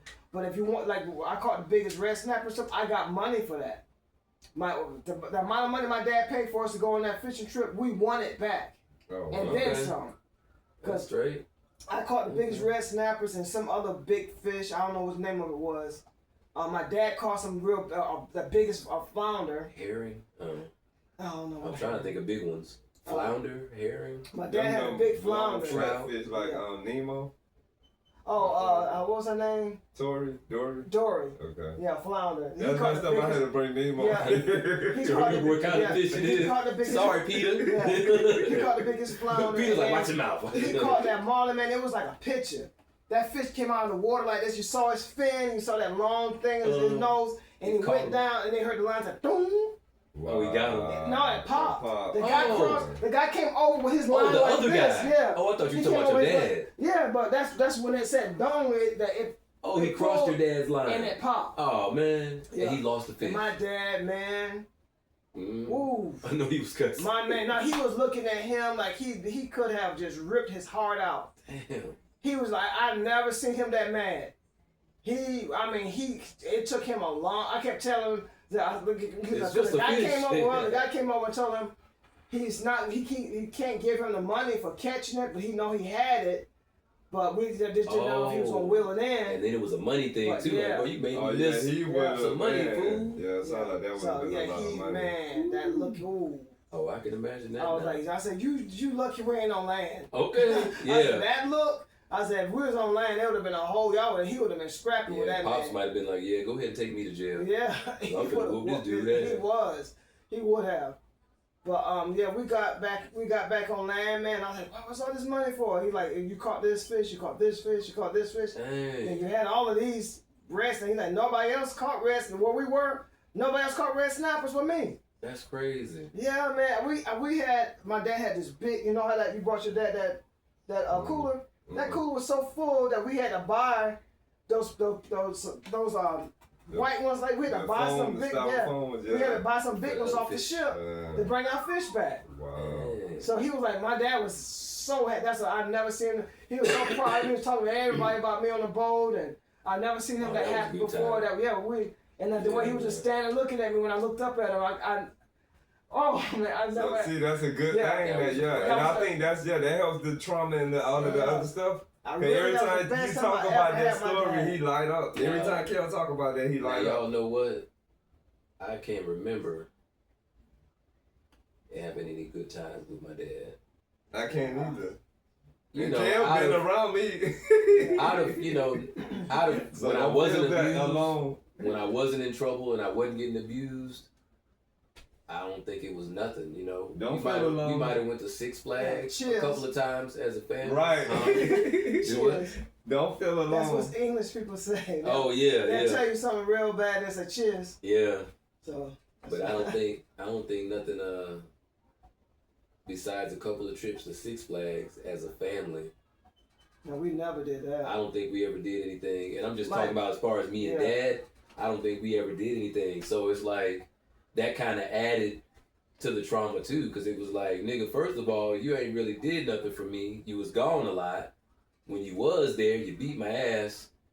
And if you wasn't beating my ass, I was scared you was gonna beat my ass. Well, so it was a weird way to grow up. That's straight up abuse you talking about. Yeah. That's straight up abuse. But see, that's why I kind of grew up in fear, and that's why I said I don't know if I mentioned that to y'all last time. Because when Steve said he likes to, he would rather run it with fear. With whooping, that to the point where it was abuse. Yours was just straight up abuse.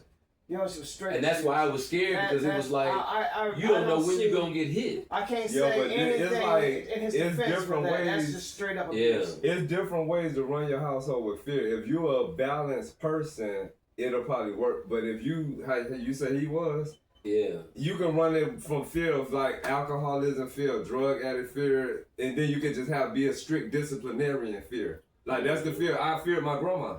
I grew up fearing my grandma. Yeah. But all that that your dad did to you, she didn't do that to me. But I have been punched in the face. I've been boxed in the face by my mom. Have you ever had a woman box? You told me that. And that shit I grew up with went fear. so over my head, Kev, because I'm trying to picture a woman hit My mama me. done punched me in the face I before. cannot even fathom Like, tell you, no the woman only hit me in the face because the I only would have been mama- like, bitch. Your mama, The only like, woman that- but that ain't nothing compared to some of my, If my some mom- people in my family. But If the my only mom woman ever in hit my me, I'd family probably get ever shocked. I'd abused be like, me. what the hell? The only woman in my family that ever abused me was my great aunt. My mom's aunt. Yeah. Was my aunt, was my She great was aunt. like the She- mean auntie. yeah. Now I did have a She mean would take auntie in the stuff family like that'll this. whoop you. You see, I ain't never this got old no cord? whipping It's from one my that'll- mean. She had old cords. That from extension stuff. cord. Yeah, she would take them and I she remember would them days, pull them man. apart and put knots on the end of them. Woo. And I mean, I had And webs it'll on my catch you. leg. No, I had webs on my leg that was bleeding. I had blood running down my Yeah, legs. man. Woo. Yeah, my grandmother I wanted to whoop remember her them ass. welts that used to bleed, man. I remember them damn tree branches. Them bitches hurt too. Yeah. A long tree branch on that leg, boy. But yeah, I grew up fearing my grandma. That's why I said Yeah. different balances of But fear. yeah, and I didn't explain that when you said that last time because we was talking about something else. But yeah, the fear that I was talking about was like, yeah, I don't know if I'm gonna get hit. Now my I don't know if he father's gonna mom, yell. when she whoop us, it'll be something like this thick. Yeah. And she be Any going, object. and her poor mind, she be going in, and we want to laugh, but we just start crying and crying, and as soon as she go out, So she'll stop. yeah, she go out of the room and close the door. We just fall and laugh and stuff. She come okay. back with a bowl of ice cream. Say, I know, I'm right? sorry, I had to whoop because you did this, you did this. We like, Now, okay, women do that, don't Yeah. they? But she They'll wasn't- bring you some shit after they piss yeah, you off, but she like wasn't, men don't do that She shit. wasn't abusive at all. She was Like a messy. man whoop you, he just Yeah. gone. Oh yeah, my dad got carried away with stuff. And then the only thing he might say is, I ain't want to whoop you. I ain't want to whoop you like that, but you gotta listen. You But said a that? woman do something. No, I'm just saying Oh. that's how like a man would I apologize. thought Like that he'll you be said like, your I dad- ain't want I'm to about do that. say, yeah, I thought you said that. But when a woman I'm like, apologizes, like she'll try to do something for you or bring you something, or you hungry, you want something to eat, you be like, bitch, I'm you just beat my ass. Somebody am I what? hungry? Now, like I tell you, my mom's one time because how I wear my hat now. Mm. I imagine the scullies we have. Mhm. When I used to go to the store, because I always moving down south, every time I went to the store, I got into a fight. This Mm. kid, like my accent was so strong as a kid that everybody knew I wasn't from the south. So Oh. they want to know who you are, but they don't know how to ask you your name and stuff like that. So So they they want to pick on fight you? with they want to fight with you to get to know you. Oh, that's a I'm like, fucked up way to do it. I never, anytime anybody ever tried to fight me to be my friend, I never was friends. So you're gonna be an enemy to me forever. I think that's a No, South thing, because yeah, I some don't of know my what the best fuck that- friends, we Nah. have fights first. I ain't never, I never submitted to that See, shit. I ain't never went through that shit either. What kind of shit is Some of that? my best I've friends, we never- You gotta duck it fight out, to be yeah. friends. Be friends, yeah. That shit is crazy. See, I And then never experienced that before. Yeah. whoever won the fight, they was like the top dog in the friendship. They was like the, you know what I'm saying? But then through the whole friendship, you know that I could whoop your ass. Yeah, that's crazy. they give So you that's that how y'all respect. friendship be? Yeah. It's crazy. So y'all could joke around and be like, well, you better shut up. I'll I whoop your ass again. That's a You know I beat your ass last year. That's I crazy. don't want that kind of friend. No. Shit, holding that shit over my head all Yep. the time. Every time anybody That's ever crazy, find man. fault when I whoop their ass, I'm gonna be your Yeah. I friend. don't want to deal with Hell it. no. I can't really trust you after that. And they're still And trying if you beat my ass, I can't trust you after that. All right, let's be cool. Nah, you just whooped the hell out of me, nigga. Yeah. I ain't It finna go got to hang the out point with you. where, man, I can walk into the store with my sister. It'll be 5. I had to fight 5 niggas. I'm walking with grocery and my little Damn. sister. And I got to give, still a stop, hold these backs. And I'm fighting 4 or 5 niggas. And then they can't hang, so they run like little bitches. And then Man, you they had see it me, rough, man. yeah, they see me at the park where we go play basketball. Then they want to be my friend. That motherfucker, I want to be your friend. After you whooped them I up. had to fight you and 3 other people. The fuck wrong with you? Kids country weird ass back shit. then, man. So yeah, that was another thing growing up in this, moving from New York to the South. Had to deal with that, and then everybody in my everybody that was older than me in my family told everybody that I was always fighting. Yeah, I'm defending myself. I'm Oh, they said it like a bad thing. Yeah, no, they He said always fighting. he always somebody. fight. Yeah, they But made it it wasn't seem, your fault, yeah, though. they That's made what it they seem know. like everybody, all my uncles and my aunts, and my older cousin, everybody thought that I was just always out fighting, not hearing the whole fucking side. Because, it's I'm like, always defending yeah, myself, and guys. not myself, my sister, my little brothers. I always had to defend somebody, crazy, if not man. myself. And it wouldn't always be nobody my size. Always be this big ass. Now, mind you, I was like probably not even 100 pounds. I was like 80 something pounds from the time I was 9 to 14. That wasn't even 100 pounds. Yeah. By the time I was 15, I got to be like 100, maybe 102. When I got out of high school, I was 115. Damn. I was at least 160. Shit, I didn't hit 160. I got a I'm little heavier. 160 now. For real? Shit, I'm 160 now. That's what I hit in high school. I hit like 165 and kind of teetered around there. But that's because I used to eat my ass off. You know, I ate everything when I was a teenager. That took me a lifetime, and I ain't even Yeah, still ain't never Steve put Madden- it What's it, Steve man? Madden- But see, you probably didn't eat your ass off like I did.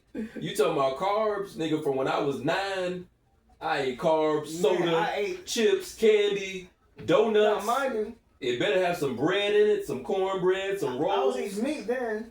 Like So, I killed that shit my whole then life. I was working so. out like crazy. When Steve met me, I was 127 I don't know, but I was what 100. and 17. Damn. Yeah, he was 117, 100. I like that being how I think I was am that now. in middle school. I wish I can go back to that because I thought it was a problem, but it's like when Nah, you get older. it was your height. It That's was a whole nother episode, man. Yeah, when you get older, you like, what the hell? I 'Cause want I to be used to skinny think again. dark was a problem, big lips was a problem. Yeah. All that When shit we I came got here teased from for. California, we were skinny Oh as hell. man, when we got here, You for should have a Cali, picture when we got here. We was like, I was like 100 and I missed them. I think I was 120, 27 pounds then. And we didn't realize how skinny we were when Till we we- was there. yeah. Y'all We got back to back. Georgia. All of the customers, they like, damn, y'all, Winston. Yeah. He said, I'm jealous of you, bitch. I say, what? He said, look at you. I say, what? Look how He small said, you you are. skinny. He said, look at my stomach. Like, everybody Oh, yeah. hadn't got big as fuck here. That's Like, that damn Yeah. soul food, man. yeah, we had got back It in was the South. man, it was constantly working in that sun. The California heat. That- You gonna lose you weight. gonna- yeah. We ain't see too many fat people when And we was we in I constantly California. know that's right. We constantly worked. Yeah, We worked like he was doing barber and working with I worked landscaping at with two me. barber shops. You standing up for like 14 And hours a day. landscaping, what, yeah. He 12 did hours? landscaping with me. Yeah. We was like, I Then miss them bodies. I then can't lie. we had plants and stuff at home. So and then I told you we converted a bus into RV. So we Yeah. had plants on top of the bus. Oh, yeah. And we were Man, we was transporting showing water, that. 5-gallon buckets of water. I'm hanging it up to yeah. him. He's taking it and I walking got the water. this 8-pack. He's Like, sure that's the That's first tricep time. pulls, Yeah. curls. Yeah. Y'all was doing all that shit like I in miss a it. gym. Yeah, that was fun. but yeah, I gotta get physical again because I don't want to be fat. That's the Yeah, most yeah. physical we've I ever don't want worked. to. I feel Like, fat right now. I can't even Yeah. lie to you compared to like. Oh, yeah, shit. Compared to 115. Yeah, I feel fat. I feel fat. But oh yeah, so It we helps was with on stress, too. the motherhood, fatherhood. I Now have we were to still slow trying down. to decipher that between mother. You said what was it? Good. What's your definition of motherhood and what's your definition of Okay, fatherhood? so still like when I said like what I was touching base with how a child viewed the parents, because before the outside world, that's the only two, main people you gonna love and love and fear is your mom and your dad. So if you got good mothers and good fathers are examples, a child is gonna gonna naturally gravitate towards the mother first. And some cases there's stay at home dads. I remember one of my friends had a dad that was like he did like odd jobs and stuff, so he mostly was home with his son, and the wife had the job. So that was the only time coming up. Who else was like that? My uncle. Oh yeah. Yeah. It's not many men I knew back in the days that was at home, and Yeah, me the neither. son or the child was more gravitated towards the dad than the mom. So that's really that's a big topic. I remember we used to go back and forth how you was telling us your story about how your father was, right? So my cousin J3, he was like, oh man, daddy ain't do nothing, daddy ain't throw the football with me. He told us all of this stuff, and I looked at things from his point of view because I was too busy defending my uncle, because I looked at my uncle like Moses, like he was walking on water and shit. And I looked at things from my cousin's point of view. I'm like, wait, that was fucked up. Your daddy was there and he ain't do shit. He was like, And that then he had nigga his was in the second room marriage. every day smoking weed. Yeah, that was his second marriage. So his dad was there the mama was the breadwinner, but the dad stayed in the room. He said he just got high every day looking at he TV. was like 11, 14 years old. Yeah, his story was totally different from ours, to where at least we're free from him having that lack of fatherhood in his life. He wound up going to prison for over 10 years. Damn. Breaking in places. And I'm not using that as his excuse, because we still know right from wrong. We still know right from wrong, but when it comes to that, what he needed from his daddy, That that he dynamic didn't is get, crazy. I think it threw him off. Because then when I think about my situation, I'm like, well, damn, I might not have minded that as long as I didn't get my ass beat. Yeah, then he ain't talking about no ass. If my dad stayed high and just in the room, in the next room, looking at TV, I don't know what they would have did to me. So everybody's story is. But that's what I'm saying. Yeah. Still, and when you look at different stories, you just gotta appreciate what everybody done been through, and try not to compare. The best that you can. Try not to compare shit, because it's like if you compare, it's so easy, ugly. and I think that's a feminine trait. Because it's a challenge. Because women so easily, oh girl, I like you. Ooh, I need to get, and how come and they wanna, but they trying to see how everybody else look compared to all shit I need to get. Cause she looking good and all this other shit. It's kind of like some female shit though. Because I don't see a lot of guys doing that. I could be wrong, but I'm just trying to think like, while we talking, I don't see a lot of guys be like, damn, I like the way Kev's beard is. I need to cut my shit. Damn, I need to cut mine because I like how his look. But then that's a whole nother man. It's like, how you gonna compare yourself to somebody else? I think men and their look. I think guys do they do that? Yeah. Shoes, everything. Yeah. Men do that. But like maybe their approach. Maybe their approach is different. They won't say nothing about it. And that's what I'm saying. Time the approach do it. probably different with a man. A man ain't just gonna be like, I don't know, maybe he might, but I don't know if he gonna be like, oh shit, bro, who cut your hair, man? Yeah, I gotta get my hair cut like that. Steve was cutting, Steve started all of this growing. Like, I didn't even have this growing. All of this. And like, whatever he did, he does this thing where he traced an area, and the next thing you know, hair's growing. A lot of guys would come in the barbershop and then like notice that I had hair growing on my face. Like, damn, how did last time I saw you, they had all that. I said, no. I said, And speaking of that too, like I have just a customer waiting. Yeah, so say you in a chair and that customer waiting, looking when you leave. Hey, you can do that shit was tight. Can you do mine? So they do that. Oh, okay. Men do that. Yeah, they do it. And then if them men ask where you get them shoes from, they go get them motherfuckers and they will like, I got these Jordans or whatever the shoe is. I can see that though. I used to when I used to. It's not Jordan necessarily, but yeah. But when I used to dress, I used to not tell anybody because I didn't like. There's a trend go like the trend with the Adidas. The trend with the Nikes and the LL Cool J had the pants leg pulled up. Guys still doing that. This guy's still doing that now. Yeah. Well, I and never follow trends. LL lick his lips. Guys copy off of guys and they just do it. Like that's supposed to be a New York thing though, I thought, with the one leg up. I thought that was just a Brooklyn thing. No, I see here in Atlanta a lot of people doing that. Yeah. I don't know who started that. LL Cool J did. He was the first one. That's why I thought it was a Brooklyn thing. Yeah. But everybody and I think I seen Fat Joe do it, but he's from New York too though. Yeah. So but I was like the first one I seen do it. But well, that's interesting though that y'all was saying guys be comparing to. Yeah. Yeah, they do. I guess it's just different. Because the thing about that I don't know, I guess when it comes to men, anyway, so. We kind of like help teach each other how grooming and dressing. Yeah. We get that a lot from each other. Maybe we don't get jealous of each other. That's I think we get jealous of each other too. Yeah. Because we are human. I'm trying to think of how we different than women. I'm saying though, but not as much. You don't not as much. Yeah, you don't. Because I just don't see like. If a man is in the club, I don't know if he gonna be like, oh, this nigga got on the new J's, fuck ass nigga. Like, I don't think guys gonna be like that. They just gonna be like, oh, he got the new J's. I take that back. Yeah, it is. Because like you come in with white shoe, you have a white shoe. They'll step on your shoes. They'll step on your shoes on purpose. But this is what I will say. When it comes to like men dealing with men, we get along with each other better than women get along with each other. Okay.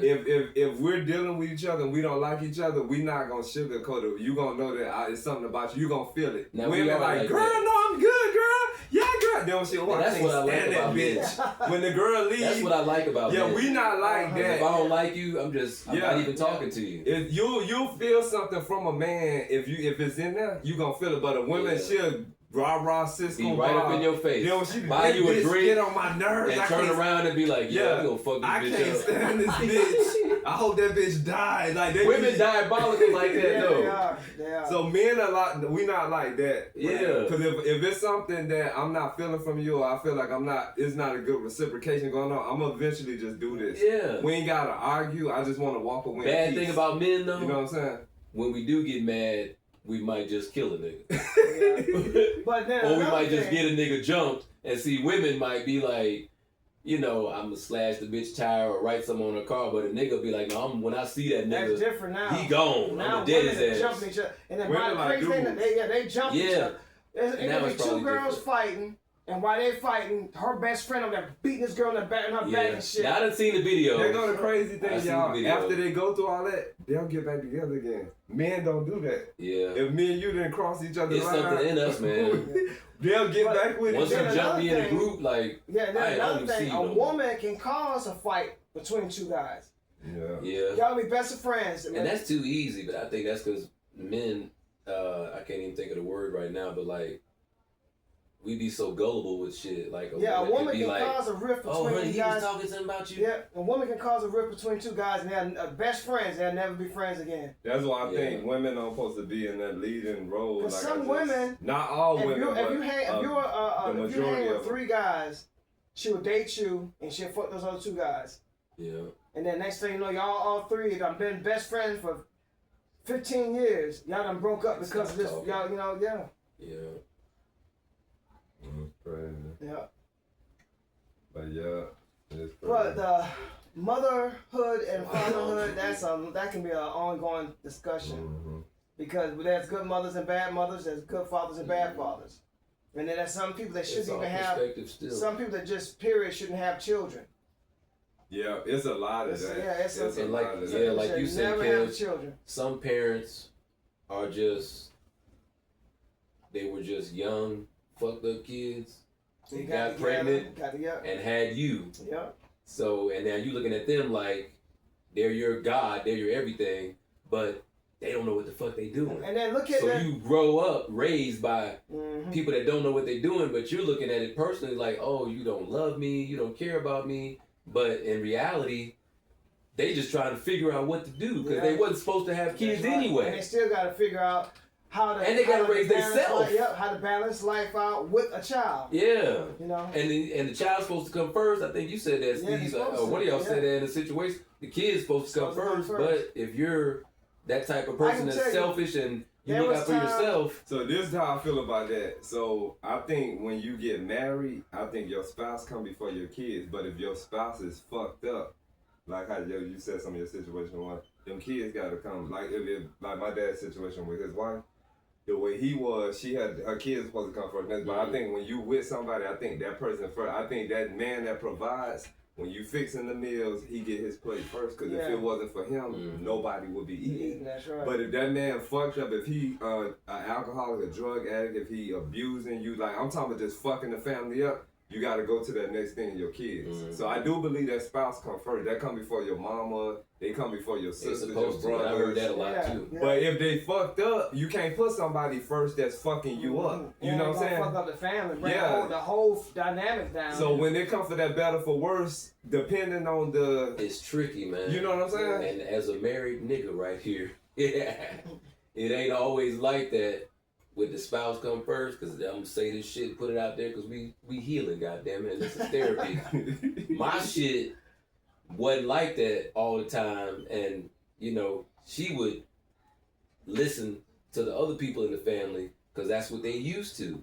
Yeah, And it's yeah. like you said, the women got this little hive and they used to running shit the way they run it. So if one of them is married, they can influence Yeah, that woman's married. Well, That's- girl, why you? I wouldn't do that shit. Yeah, if I that's was you, always- child. It that's could al- be yeah, me. that's Yeah. always a bad Why he thing. ain't working full time, girl? He just leeching off of you. He just want, and it's like they getting There's always a bad thing your spouse's when head. that married person listening to somebody that's not Yeah, married. and I went through that And I can shit. see if they were all married and they're all sharing stories and stuff like that. Yeah, But when it's just that she's that one married person and she Yeah, listening man. to two chicken heads and they And that ain't got no man in their life. That was also my situation. That's always And a the problem. unmarried chicks, they actually look down on the married chick. Like, girl, she stuck with him. That can't be. They look down. They supposed to look up to the person that's But they're married. actually find something jealous wrong with because it. they don't have nobody.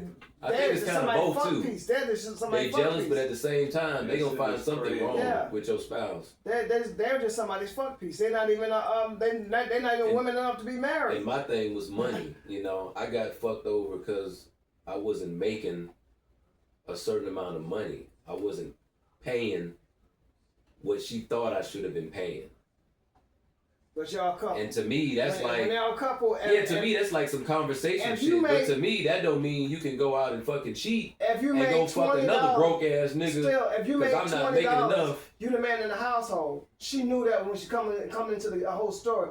You the man in the household. If she made $50,000, y'all got $50,000 and 20. Y'all got $50,000 $20. Yeah, now, That's how it's supposed to be. That's our got to- dynamics of marriage in the I household. got to throw a wrench in your program real quick because I dealt with the person that was like, I got 50,000, and since you only got 20, you better go out and do something to get your more than 20, because you ain't getting all of my 50,000. And while you go do that, I'm finna go over here and do this, Oh hell and no. don't bother me.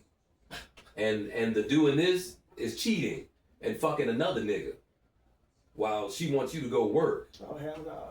I went through this shit. Goddamn right, I said it. No. It's therapy. Goddamn it. We ain't playing on this show. I ain't fucking around. I went through that shit, and it's like, bitch. So you want me to work harder and be more of a man and make more money, but you get to go fuck. That's your answer. And this is from these women that want a good man, that don't cheat, that work and do all this other shit. And bitch, if I'm that, how you still go cheat? Because I'm not bringing enough money. Everything turns to money. And Teresa, money. In all instances where a woman is making more money than a man, he's gonna know. She gonna be her. You ain't controlling her. You ain't telling her what to do. Like you said, she want to go out there with Tom, Dick, and Harry. Yeah. She making the money. She gonna let you know. And she gonna be like, She gonna let you and know. y'all, Cause guess this what? When shit you out, get in that argument, it's coming up. I done got It's coming up. I don't So even- that's a you might not be disadvantage. ready for this shit. That's a disadvantage with being in a relationship with a dominant or a leading or an alpha or masculine energy female. It's gonna always Who's money be that way. hungry. Yeah. You gotta add that at the end. All them And that's dudes- why I make sure, let But people see, know, and I they try to fail teach my son realize the that same money way. is just supposed to be a tool. I'm not, If you're using that tool the Chasing same way money. it's supposed to be done, yeah, if all the bills are paid exactly. and you got money, whatever is set aside or whatever, that's all it's supposed to be. You just for. want extra money for bullshit. So that's where I come in at. You can spend the money on what you want to spend it on, but now when the bullshit come up and you want extra shit, you looking at me, okay, nigga, now give me some of your money so I can get some extra bullshit. And I'm like, no, why I we think gotta get a extra lot of bullshit? women used to that. If the bills are paid, like you just said, the bills are paid, ain't nothing getting cut off. Ain't no lights, gas, water, nothing getting Food cut in the off. house.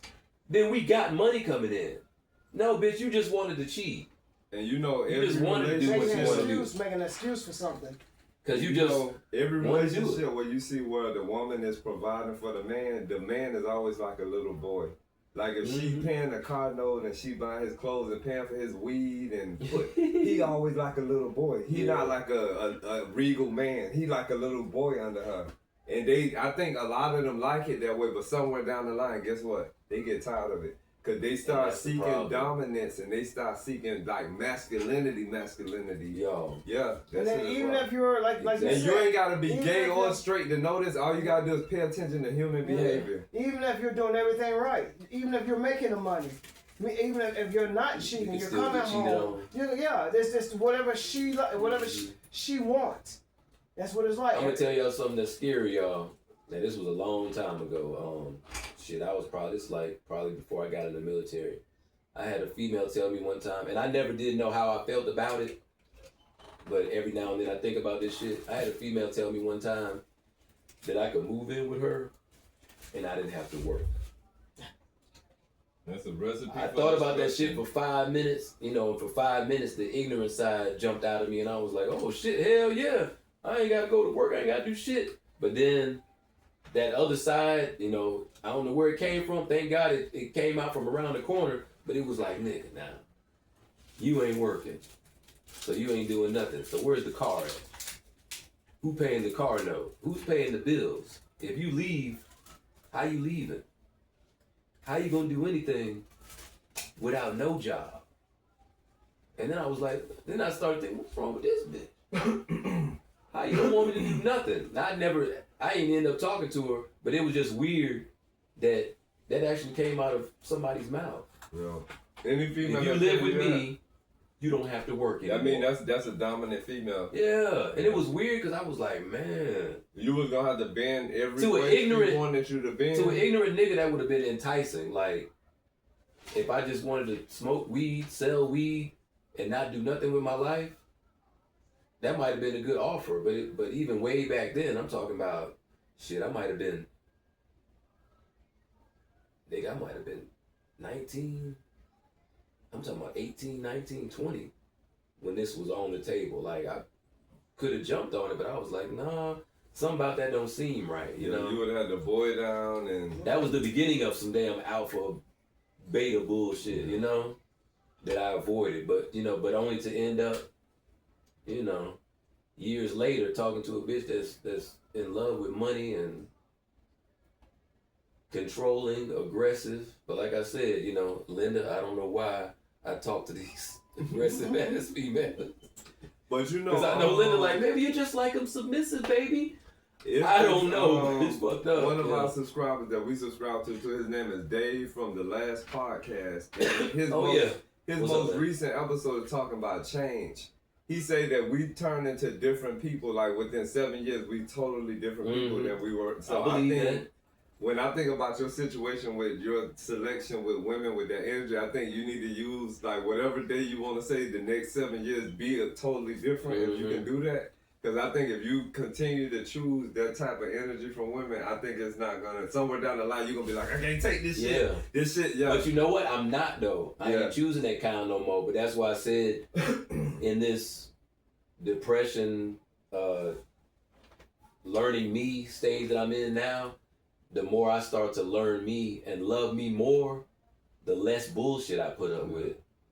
So I think if it ever is a next 7 years, it's gonna be a whole different female, and it might not even be this. What you call it? It might not even be an American. It's the age you're in too.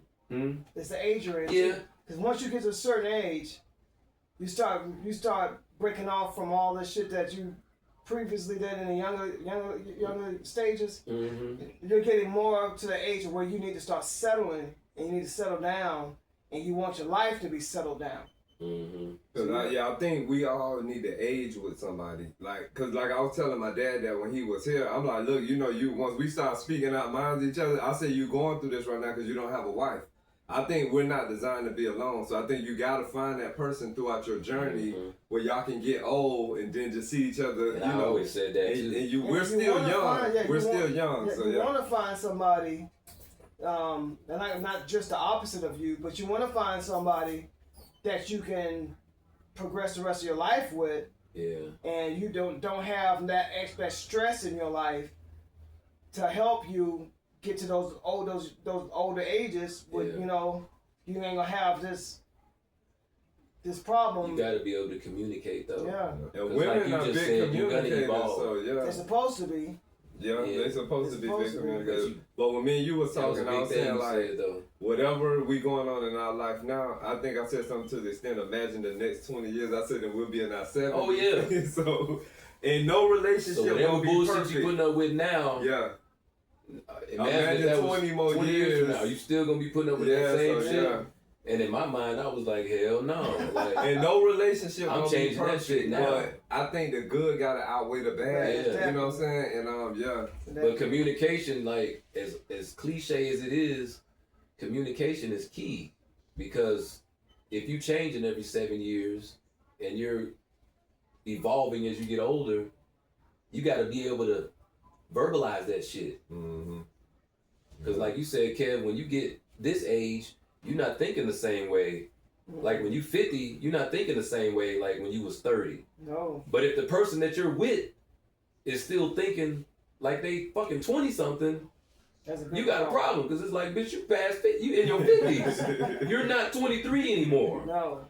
But yeah. So we can't live like we 23 no more. Like this it's a whole different time. You in this social media, everything is internet age. That was something with my dad trying to meet Shit ain't the same online. as 30 years ago. No. You know, everything, like, it's crazy. You go online, you don't even know if that's who you talking to. Yeah, I told him that. And your dad ain't gonna realize that shit at 70. He's like, oh, I got all these fine bitches talking to me. That might not even be a female, nigga. I told him that. I said it might be a man. But I said you could be going through talking all all this kinds right of now, dudes. running from pillar to post with nowhere to go because you don't have a significant other. Yeah. That's what. And if you It grow helps, old man. alone, I think your journey through life is more complicated because you ain't got that person there to talk your troubles to or them talk to you about their trouble. We need that. And at the same time, We need I that. don't want to say to everybody out there that you have to be with somebody, but I'm going to say it helps. I think So it for all makes those life single easier. people out there that's like, fuck that, Yeah. I'm going to be single for life. That's But, cool if you're happy you know, with that, if it's working. Most I of can them tell don't be you, most happy. of the, most Yeah, people but that's what I'm saying. A Nobody's- lot of them say, Especially women. I love being single. Especially No, women. they Okay, say that let me follow your ass home, They have and no you on the choice. couch. They have no crying choice but to be shit. alone because they're not designed to be with somebody. 'Cause when you've just been sleeping with so many people, Yeah. how can you relate to being with one person? Because that just That's made me the think thing. about strippers. Like, I think a lot of You them just lose wanna their strip sensibility. Yeah. be loose They for all lose your their life, but sensibility. you gotta want to be with somebody at some point when you come home, and not just 10 different men every day. It's no, like, that's no kind of life. And that's not and you can like that for now. A woman not designed for that. Yeah, you can like it for now, but then at the same time, it's all about the money. So a stripper might be like, shit, I love this life. I'm messing with all these different dudes every day. I'm getting $1,000 a day. Shit, this is living. Yeah, until you get old. Once you And hit 50, worn 60, out. 70, your ass ain't finna be stripping at 70, Yeah, they're bitch. worn out. Now, what you gonna do? And now when you want to try to talk to somebody, they gonna be like, "No, bitch, ain't you Fluffy from Magic City? No, bitch, you a legend. Bitch, I ain't finna marry you. I heard about you. You slept with my homeboy Yeah. and his friends. That's like trying Yo, to shit. you're trying to settle down with a porn star. Yeah. I'm like, wait a minute. I see you on TV. They say you can't turn the horn to a Housewife, yeah. Exactly.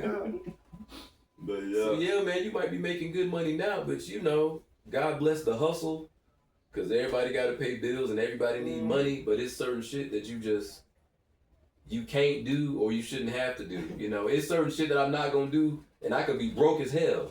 But it's certain shit that I'm not gonna do to make money. I'm just like, it ain't that important. Who was it that said Money all ain't money that ain't fucking good important. money? Yeah, but I That might have like been what he Denzel just said said. that I shit. think about a conversation we had with this female at the time. But when my dad left, that she had to go to the life of prostitution. That's what you wanted to do. It could have been other ways. man, you know come what I'm on, saying? Yeah. It's other ways You could can get a go. regular- Yeah. You can get a regular crappy job It ain't. Yeah. and just save up. So So you people trying to say the like- only yeah. thing you could do is have sex to make money. That's gonna be your life. Shit is crazy. Man. So you're not gonna have no boyfriend ever. Shit Because is once I crazy. find out And you that you a ain't, call you girl, ain't gonna get all this. You ain't gonna get the same amount of money from everybody. yeah. Shit, some of them might not pay you shit. They'll probably ditch your ass, be like, nah, you ain't doing it right. Yeah, You know what I'm saying? yeah. They'll come up with some shit. That's why prostitutes supposed to have pimps, because if the dudes don't pay them, the pimps go, you know, Yeah. they find the dudes. So yeah, That's crazy. you can't be a man. pimpless prostitute, a pimp-less prostitute. Yeah. Cause you ain't gonna, yeah. You gotta be a hoe with demeanor. Yeah. That's why I think I some was of gonna them say you have just that a- ratchet mouth. Yeah, that shit is Because they have to crazy. deal with, you know. But whose choice? I Just think got it's, fucked for free. it's decisions. And like I told Jay, I think life is based on how we live is based on decisions we made or decisions that we fail to make. That's how we live our lives. Definitely. Everything we go through is a decision we made or Basically. a decision that we didn't make. And we carry it out. Yeah. Like Good if you, choices and bad Regardless of how choices and bad controlling choices. somebody is over me, I still get to decide Yeah, if I want to be controlled or not. yeah. It's still up to me at the end of the day. But And you're To you not got be a decision controlled. of what the outcome is going to be. So yeah, if the outcome is going to be this person ended up getting away with all this stuff, you got the say so, and that's going to happen. Yeah. No, I'm gonna put my foot down right here, and then this is not going to happen anymore. Then they're going to get a taste of what it feels like, or worse. So yeah. And it's funny to see that shit happen in real time, man. Yeah. When you stand up to somebody who's aggressive, that's not used to it, and you put your foot down and mean that shit, they don't know what the fuck to say. No, they just be mute. Look in their eyes. They be like, this motherfucker like, stood up. What was his name? Norbert the Rasputin, when he started standing up to her. Yeah. She was like, remember when he was out there dancing? Her mouth was like, this bitch having fun? Then when she went to push that shit be real, man. Yeah. They don't have no words, man. When But you can he articulate all kind of shit when you controlling a nigga. Yeah. But once they stand up to you, it's just like, oh my God, like I don't even know what to say. Just remember he called her the queen of whores. She said, That's one of my favorite scenes, man. oh, why? Nigga, that used to be me. That used to be me about 10, 15 years ago. Around the corner in the kitchen. Oh my goodness. Yeah, when What you said, babe? I'll be there in a minute. When he stood up to her, I was like, yes. That was I love that movie, man. And then you see how life brought somebody else in his life. We're like, Tuesday. Yeah. So life, I think life will bring somebody in your life, but you gotta man. position yourself. Yeah. And I'm not trying to talk like I know everything, but no, but you got to be ready for that change too. yeah. Because when it comes, when it presents itself, if you don't act on it, it's gonna pass you right on by. Yeah. So yeah, you gotta be ready for that change And when that it go comes. back to, I think I said before, you just got to be honest about where you at in life. So whatever's depressing you or whatever stage you in, be honest about that shit. You know, like I said, I was struggling with just loving me more than anything. So I had to admit that one day, like, why am I letting like my self-worth be determined by somebody else who might not even know who the fuck they are?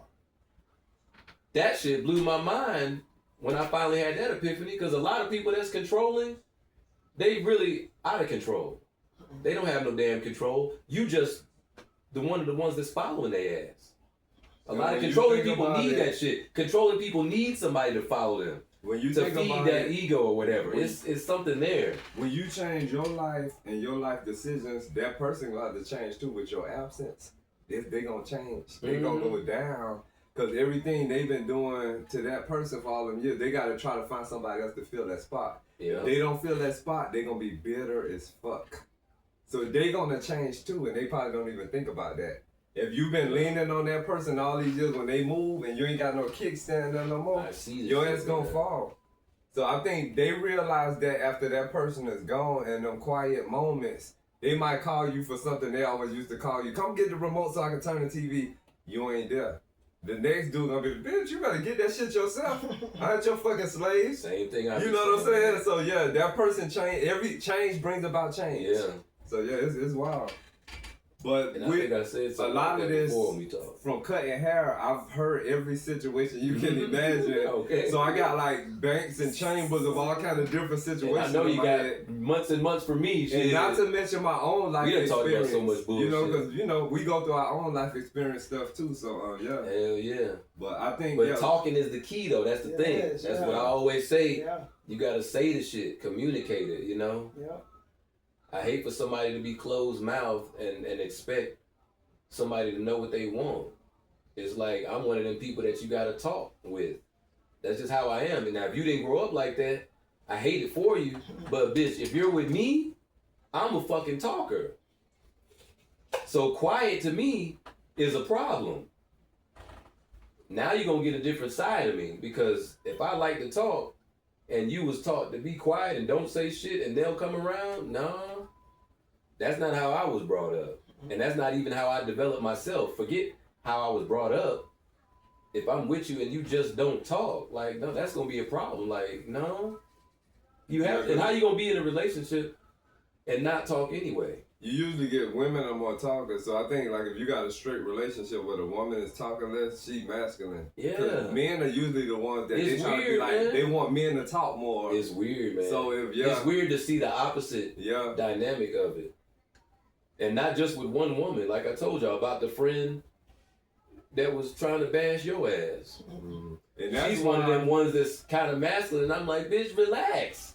Like, what the fuck? Like, you don't have to be. And I'm asking her, like, what's the problem? Like, because you don't have to be so mad all the time. Now, she going through some stuff at home with her sister. Now, albeit, her sister is in the hospital. She had a stroke, and I think she got, like, some kind of cancer or something. Oh, wow. I pray for you about that. But if I'm talking about somebody else now, and we trying to change the subject and we on something else, you still mad about my shit. I'm telling you, somebody saying, "Oh, Dana, that was bad, but you know, or maybe you had it good too." What do you mean you had it good? Yeah. You wasn't that. You can't compare trauma. And I'm like, what? Ain't nobody trying to compare trauma. I'm just saying that's what he went through, and he's saying you went through something different. So I don't even like.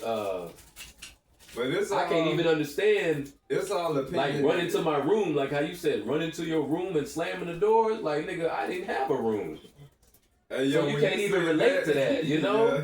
Because you know what I was thinking And when that's you just said that. somebody else that can't relate to it, but it ain't like they wrong because they can't relate. Yeah. When you They said that, what processed through my head when you said you slammed your door, I said, okay, no, he slammed his dad's door. Because you know what I'm saying? I'm still looking at him as the provider. Yeah. So yeah, that went And through see, my that's how my head. dad would act too. Like, Yeah. nigga, this is my house. That's Yeah. why he picked the lock. In Africa, Yeah. That's why he was like, and in open an the door. African-American household. Don't lock no door when you. Every African-American household, that's his house. Yeah, it's the man's And, house. yeah, and then you slammed it. That most dads will take the door off the hinge. Yeah. No, when we But he was in just opened it. Washington, one of my customers that I used to do his hair at his house, they took his fucking door off. That's what I just said. They took his would take fucking door off the hinges.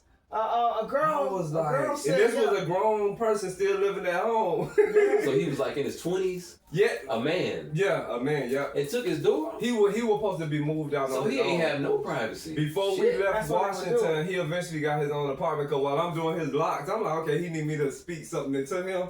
I say, man, I say, you still live with your mom? No, I say maybe this is a sign that you need to move. Before we left Washington State, he had his own apartment.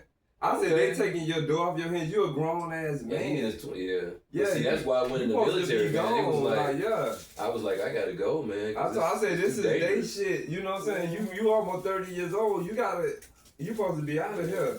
And got kids too. Like, no. Oh yeah, that's too But much. he was his name was Robert. Robert was cool as fuck. Like, yeah, he was cool. Yeah.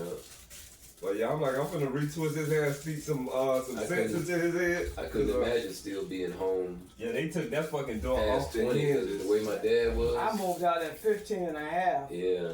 So I was ready. But it was like I had to go.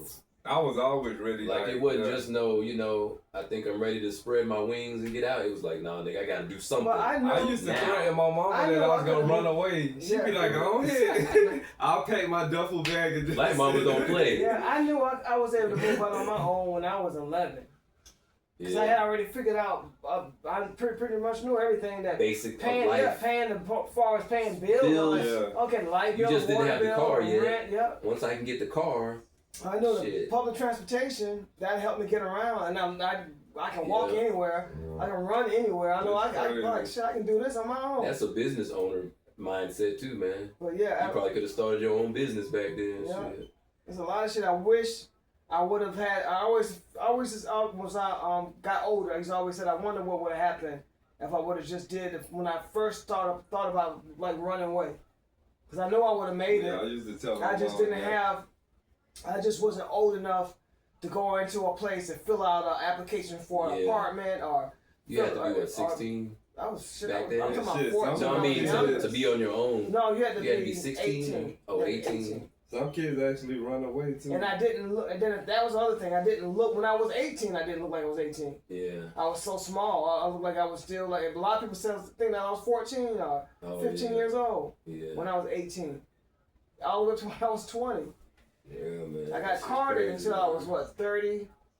I think 34. That was something that used to drive me crazy. Yeah, I get carded out when I was 34. Yeah, for 15 years I used to smoke cigarettes, so it's like when I go to the gas station, they want to see my ID. I used to be so fucking mad. Yeah. But guess what? When it got to the point that they didn't want to see my ID no more, I'm like, damn, I look old. Please ask me for my ID again, Okay. please. Like, yeah, it was crazy. It's flattering after a while. Yeah, I used to tell them that. Yeah, Especially these days. I wanted them to like ask me for my ID. They like, nah, all that I gray think I hair. caught it a few They years like, ago. you old. It should be flattering when you get older. Yeah.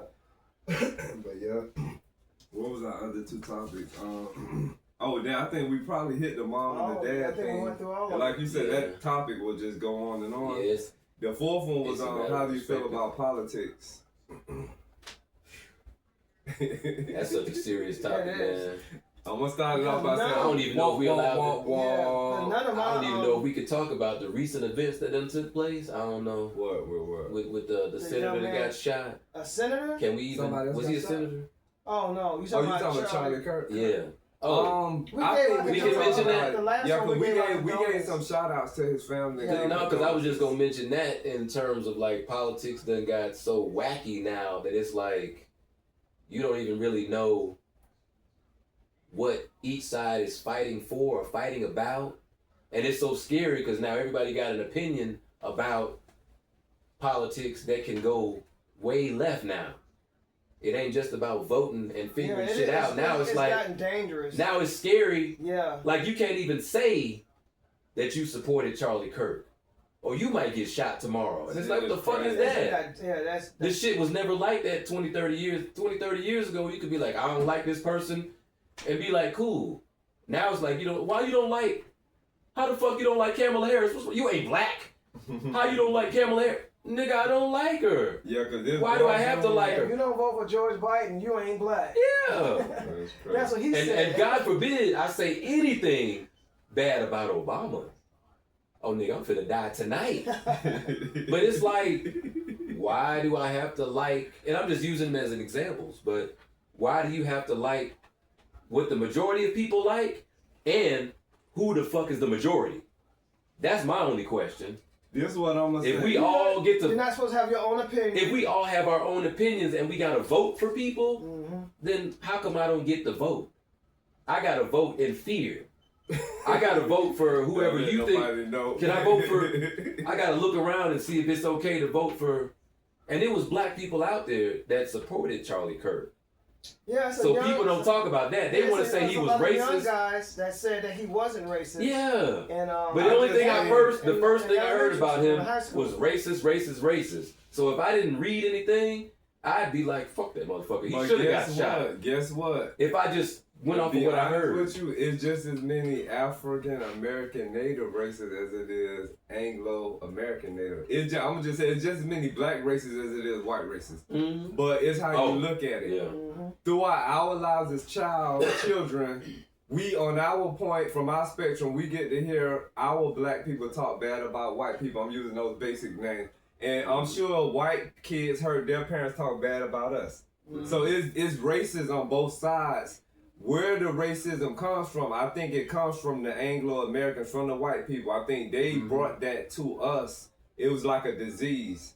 And we're a part of the whole ball game that they created with this country, you know what I'm saying? But it's racism on both sides. It is. Like, imagine a black neighborhood with a white person walking through there. More than likely, back in the day, I know things change now, but that white person gonna get fucked up in the black neighborhood. Mhm. If you get a black person in an all white neighborhood, oh, he's suspicious. What is he doing over here? So it's on both sides. It's on both sides. And that's why you don't see that though. Yeah. So it's kind of like, I don't even know if you want to call it acceptable racism. Because It's just like you craziness. said, in the hood, like whatever the hood is, it's mostly black people. It might be a couple of white people sprinkled in there, but why is it mostly black? Yeah. And we in 2025, so in 2025, everybody understands that's a black neighborhood. Mm-hmm. But if we all Somebody go dead. supposed to be cohesive with each other, And what we how you strive got to separate do- neighborhoods and then you got them gated off, blocked off, They don't want and then nobody behind the in. gate, Yeah. And especially mostly the Anglo. well-off neighborhoods. Yeah. If a regular person walk out in that neighborhood, you are really going to go through We it. done been in places where you could just feel in the atmosphere. Yeah. What you I'm doing not supposed here? to be over here. Yeah. Yeah. Just, and they make it nigga, known. because my money is green, nigga. They make it known. Yeah. I'm spending money just like you spending money, but it's like, no, you black though. So what we strive to do everywhere we live, because we live millions of places, we always like to be in mixed areas. We want your Asians, your Mexicans, your African Americans. That's the military way. Yeah, we like to be in mixed area. We always want to... One, if you go in an area with just one dominant race is there, it's going to be a problem. It's going to be trouble. Yeah. But and you hate to say that, but I got to give California their props, because when we was living there in San Bernardino, we were like the only... the man like... white. Yeah, we seen what, two? Maybe two people at the community center, but it was. But when I tell you, it didn't matter. They was cool. They didn't give a fuck. Like And not only that, because it was that California. And I made them feel good, because I said y'all some of the blackest white people I know. That shit made them feel so fucking good. And but yeah, it's so I think it's about location too. I'm sorry. But it's been some times when I was driving trucks and I had them as a ride along with me. We done been in Oklahoma. Nebraska, Montana, late at night, and we're the only African Americans, and there's Anglo people helping us. Yeah. Like I'm trying to figure out where I'm going. I'm trying to figure out where I'm going. Yeah, they get like, oh no, you stay on this road here. And you don't see no fear, no like, you know what I'm saying, no nothing like, It's pitch dark. And so I think a lot of who on the truck, a lot of this here in the South with that race, I think it's heaviest here in Florida, Georgia, Tennessee, North Carolina, Alabama, South Carolina, and this whole Mississippi. I think this little cluster down in this southern, southeastern region. What they call it, the Bible Belt? The Bible Belt, It's that hateful, evil type of racism. But nowhere, like on the West Coast, we didn't run into any of it. Yeah, the whole time. All the way from, I can say from, like I said, I was saying, Wyoming, Oklahoma, all the way to California. And Washington State. And I know it's something Washington State, Tacoma, Seattle. I love Washington State. I give y'all props. So we didn't have no racist situation. The only problem I had was one person.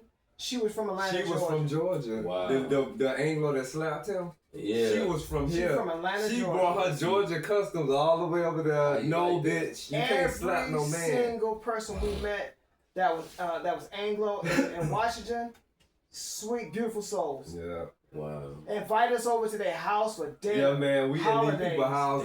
You guys want to get in the jacuzzi? I got extra shorts. We like, damn, is this shit real? Yeah. You want my black ass in your jacuzzi? That almost would have scared me. And that's sad. That would have scared me. Like, what? Invite us to come to their farm.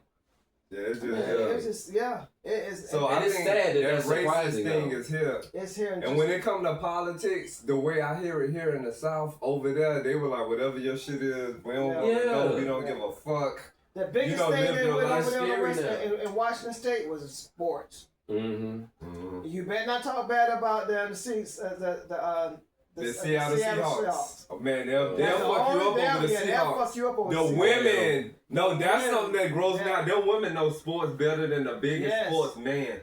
I'm gonna say majority, like 90% of the females in Washington State, they know everything. Sports, football, about they will teach you stuff that you thought you knew. I ain't never seen that. I don't like to see a woman in football, but to each his own. Yeah. But I don't like to see no. But they were the sweetest souls. Yeah, they were nice. That's the kind of shit that my crazy ass would be attracted to. You would like that. Yeah, he'll be like, what else, babe? They got it. The line of scrimmage. Especially if she cute. I'll be like, damn, she know about football and she cute. And I tell you, Washington has so many beautiful women there. Yeah. All different races. That place is man. So beautiful. I hear y'all say a lot of good stuff about that I was in love with Washington. The time I was there, the whole time I was there. So is that racism? And not DC.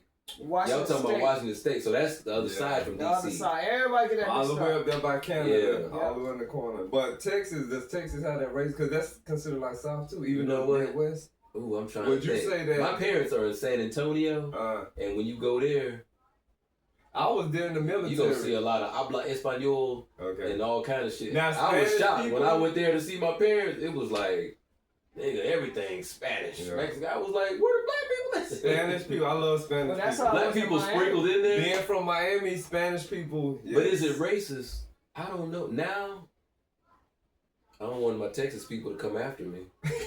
I don't think it is really now. I think it's kind of a melting pot now. Yeah, I think Texas might be mixed. You know, every state might have a spot where they got some ignorant ass racist people at. Hey, what's up, Jay? Hey, Steve. Hey, we doing our podcast right now. See if you can send the address. I got my phone juked up a little bit. Oh. You lied, boy. Hey, yeah, I'm star. gonna text it to you. We in the middle of a podcast right now. I'm so sorry. Hey, no problem. We gonna have you in a podcast. You can tell everybody hi if you want Who's to. that, Steve? A friend of. Most definitely. Hello, to the world out there. Hey, you gonna be on here? It's our first live. Please hit the subscribe. Yes, that's right. Subscribe and like. I don't know what else to say. This is our fourth. That's it. This gonna be our fourth co-host right here on the phone, y'all. And, Subscribe. Like, share, subscribe, and comment. Hey Jay, they gonna see you on here when you get here. Like, share, subscribe, and comment. Hey, but soon as we finish, I'm gonna call you right back, and I'm gonna text that information to you. Okay, I'm sorry for. Hey, no problem. You didn't know it. It's no problem, man. It's just made our show even more Hey, this is our diversified. first live caller. Right? You added some seasoning Yeah, to the it. first live call. And then you the first live caller, like they said. You our first live caller, so that's what's up. Of Okay, call me 2025. back because I had my mama called me back and we had a saucy conversation. So Okay, I'm gonna hit you back. okay. Make sure your phone charged up. Yeah, I got enough right now. I'm leaving it back to another charge point. Okay, I'll talk to you then. Yes, sir. Peace. Oh yeah, y'all, we about to have a fourth co-host, so it's finna get deep. I'll tell you all Like, that share, too. It's finna comment, get deep. Subscribe. and subscribe. And he said everything he was supposed to say. Yeah, I know, right? But oh yeah, you're talking about Texas, how Milton Pod. And Yeah, I think it's kind of mixed now. I don't think it's like no real racism issues out there. My parents in San Antonio. I got people in Dallas, Houston, Beaumont. That's where I was at in the military in Dallas, San all over the Antonio. place, yeah. So I got people all over the place. So I think Texas kind of. That I've heard it's grown a lot. That movie I've was heard it's about gotten Florida, big. something by Texas. But the girl said she was holding her tight. African Violet. Yeah, Yeah. What was her name? Dang. I don't know. Her name was Violet. Well, it's based on Cause she had that lady named Gladys that loved. She said Gladys. Oh yeah, you gotta see African Violet. That's in Texas. Yeah. Yeah. Oh, That okay. movie, yeah, it's deep. It's deep as fuck. What kind? Is it like action or? No, it's about drama or somebody what? going to jail wrongfully. And it's a something true like that. story. It's a true story. Yeah. Based on a true About story. a female. Yeah. Oh, okay, African Violet. Yeah. Yeah. Okay. But this is what I'm gonna say too. Getting back on politics. So like, growing up in the Jehovah's Witness religion, you know, Jehovah's Witnesses don't vote. They don't participate. They're not supposed to participate in politics, but I bet it's a lot of them that do. So when I got older, and you know, this whole thing about registering to vote came up, and people, like you said, they won't take a no for an answer. They be hard on you. You better register to vote. Your ancestors fought for this. I'm like, damn, I gotta go run this by my grandma, cause like I told you, I lived in fear of my grandma. I'm like, she gonna be upset if I register. So I told her, I said, Mama, I had to register to vote, and I said I'm registered as what do they call Democrat, and she just kept it. She didn't get on me or nothing, so I was waiting to get her. You know what I'm saying? So that was the right way. No, She was Democrat. she's Jehovah's Witness, so she don't participate in politics. Oh. Jehovah's Witnesses not supposed to vote. They're not supposed to participate in politics. It shouldn't be no so Jehovah's still she Witness. didn't like go off or nothing though. She was just like. I think the energy I Okay. felt from her was like, that's your life, you know, whatever. Oh, well, that So was cool. but I wanted to hear a lot, cause like when I got older, when my grandma was no longer spanking me, my level of discipline, if I did something bad, me and her sit at the dinner table for 4 hours and she'll make me think about what I did bad. We'll talk about this for as long as, I'm like, please, whoop my ass, because this conversation been over 2 You hours. feeling worse? Yeah, so, but to make a long story short, during the time that I consider myself a Democrat, I felt like I was being stronghold, like I felt like I was forced in my decisions, and as time went on, I just decided I didn't want to play a part in none of this. You get what I'm saying? So I stopped registering to vote. I stopped trying to participate in politics. So what happened later in life, people like, oh, you registered to vote, you know, all the black radio stations and all that. So I told this one lady, no, I'm not registered to vote. She went off on me talking about my ancestors died for this and that and blah, blah, blah. I said, nah, I was just tripping with you. I said, I'm registered to vote. I said, Republican, right? No, are you fucking crazy? I said, wait, so when I wasn't registered, that was a problem. Now I'm telling you I'm registered, but I'm a Republican. Now that's a problem. So what the fuck do you want? You want to be She said, no, you supposed to be a Democrat. And I'm going to end it by saying this. So what I've seen, the Democrats are really brutal. Like, I hear Democrats wishing Trump was dead. I heard Democrats wishing he get assassinated. And I'm like, is Trump really the bad person, or is it y'all? Because if you wishing death upon this man that you don't know, that's too much, bro. Something is wrong with you. Yeah, all he's supposed to be trying to do is run the country. And the thing about it, ran into the ground. He's trying to change it. And he's not doing it alone. He's the person that you point at. It's people behind the scenes that you don't even know exist. And even if he's not doing it right, that don't mean he have to die. There's corporations. You know what I'm saying? There's corporations behind this whole forefront. Them the people y'all need to be trying to get with, but you don't see them. So he's the front man that you hate. You get what I'm saying? Yeah. And I have nothing bad to say about Trump, and I have nothing good to say about him, because I try to stay out of politics. Because they forgot all about Congress, didn't they? No matter who is in office, Congress, all of that, yeah. Because they running the show, you know. And then if the president's they make votes on stuff that don't even hear about. Yeah, if the president makes a decision about something, they can veto that. They can veto his decision. Yeah. So it's just people just get too wrapped up in that. If you don't really understand politics, you wouldn't know that shit. You would think the president control everything, do whatever he want. As soon as he say taxes should be lower, he just sign a thing and taxes are lowered. And it's like, no, nigga, the president does not get to do that. It's like, you better read on how this shit works and how they used to teach us in high school when we got, and I can't even remember it now. Now it feels stupid. The legislative, judicial. Yeah, that would be a test like every fucking year. Name the 3 branches of government. Yeah. It's like, nigga, it ain't no branch for the president. Yeah. Because the president is the what you call it, the face of the company. Mm-hmm. All these other people behind him, like you just said, they running shit. The president put his signature on there. Yeah, but the other thing is that you need the city that you live in. You got to get involved in the city. Now you got to get your mayor. Yeah. Your governor. You got to talk up to those people. You got to go into your what's it what, like a council or what? City council. You got to go into the city council. Know who your governor is. Know who your mayor is. You got to start there first, because a lot of that stuff is going on in your town. In your city, and and they looking all the way up here, the president, and you missing all this Lord. Yeah, start there first, then you got to go to the White House. And I'm gonna make a reaction to I think I'm saying your name right, Devin B. I seen your low vibrational video the other day, and he was just ranting about Charlie Kirk, and I'll show y'all the video later. But what I want to say to you is that no matter who's in office, it's our job to make sure that we survive. The person Trump, whoever you hate, that's not the person that's dictating how this whole country going. Look more in depth and not just on the surface, and you'll understand things more. And he said a lot of bad stuff about he said a lot of bad stuff about Charlie Kirk. Charlie Kirk, whether he was a racist or not, he was a human. So for human life to get taken away, it got taken. And the people that seen him, he got shot in the neck. That didn't just affect his family, it affected everybody, because we're not used to seeing that shit in real life. So I understand you made a low vibrational video. Maybe you want to go and look at that video again and reassess your thought process with politics and everything. And they say it's a hit. Yeah, so it's it's always deeper than we think it is. Somebody paid for that shit. Some guy in Miami has a podcast where they showed that the shot didn't come from that guy on that building. For real? Yeah, and he could have been just to make it look that way. Yeah, this guy was like right across from him over here. In the field. No. I mean, on the same. Like, he's sitting right here. This guy was right here. Maybe the guy in the building was the decoy. Decoy, yeah. To get arrested. There's a guy that did something like this, and then a guy across from him, you can see it looked like he lifted up something, and when Charlie Kirk, I'm sorry to say this on our podcast, but from what I saw, it looked like this other guy did it. He had a white T-shirt on.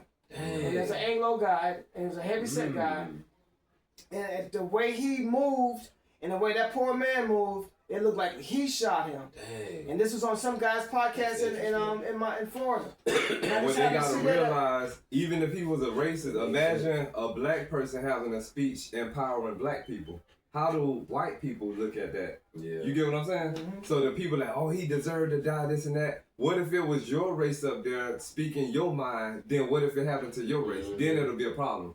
So yeah, some people just saying a lot of foolish stuff, and I think they need to get out of their feelings. It's too quick too to say. Yeah, and they need to really think and research and stop going off of surface level what stuff. he was talking about, regardless of what he stood for, a lot of people liked him, and a lot of people was following him, and it doesn't give anybody the right to assassinate that man in front of the nation. It's just like Martin Luther King getting assassinated. How do we feel about that? You get what I'm saying? So yeah, it's, somebody could have debated him, somebody could have argued with him.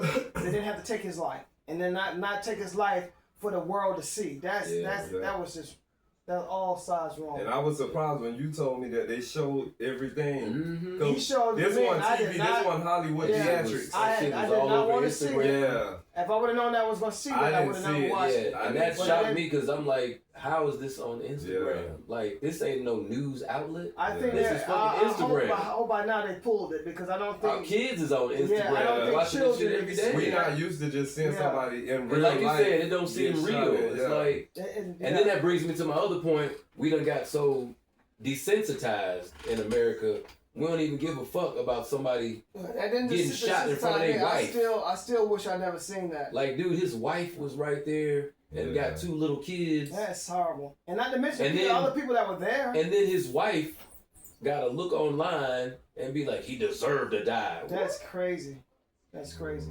Y'all know he's still got a family, right? I don't know the whole thing Just about looking at his this life, shit. but yeah, I know it was a human life. And then after that, pictures started popping up with him and black people.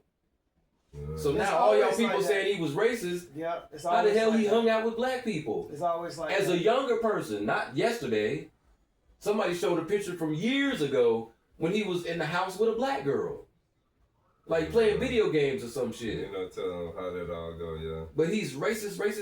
But it's like, oh man. Because I'm like, to be I don't honest even know with what you, racist when one is. person, I don't know. how silly society is. When one person says something negative about Everybody somebody, else copy. people just jump on The shit. They sheep. don't even know. Don't even Yeah. know the whole truth about anything. Sheeple. They don't do their Yeah. own investigation to find out. They just because somebody else said it, And- somebody told them. And that's why I said, Steve, if I didn't read anything and just went by what people said, I would have You'd be hated the guy confused. too. Yeah, you'd be confused and messed And up. y'all I'd have been like, crazy yeah, thing he was about it. racist. He should have.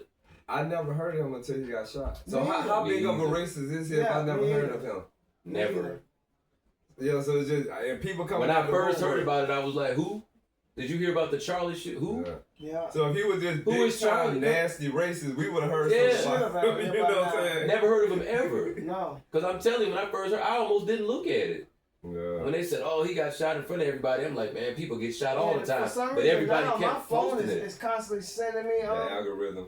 Sending me videos. Of I'm not getting Because any. you looked at it. Yeah. I'm not getting any. No, you show them to me on your phone. On your phone. I never pulled up one thing about it. That's weird. Yeah.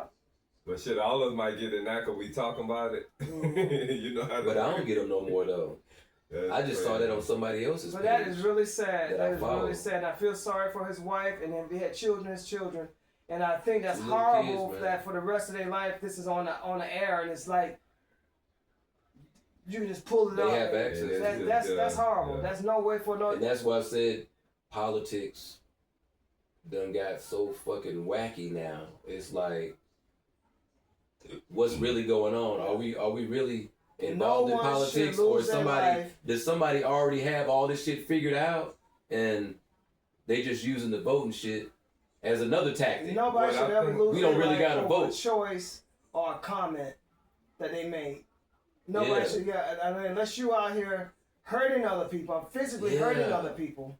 Because There's something happened. You're creating that come your way. Yeah. But if you're just talking, that should never. You 'Cause should Kev, never have no backlash of somebody taking your life. That's because not of politics, your- though, y'all.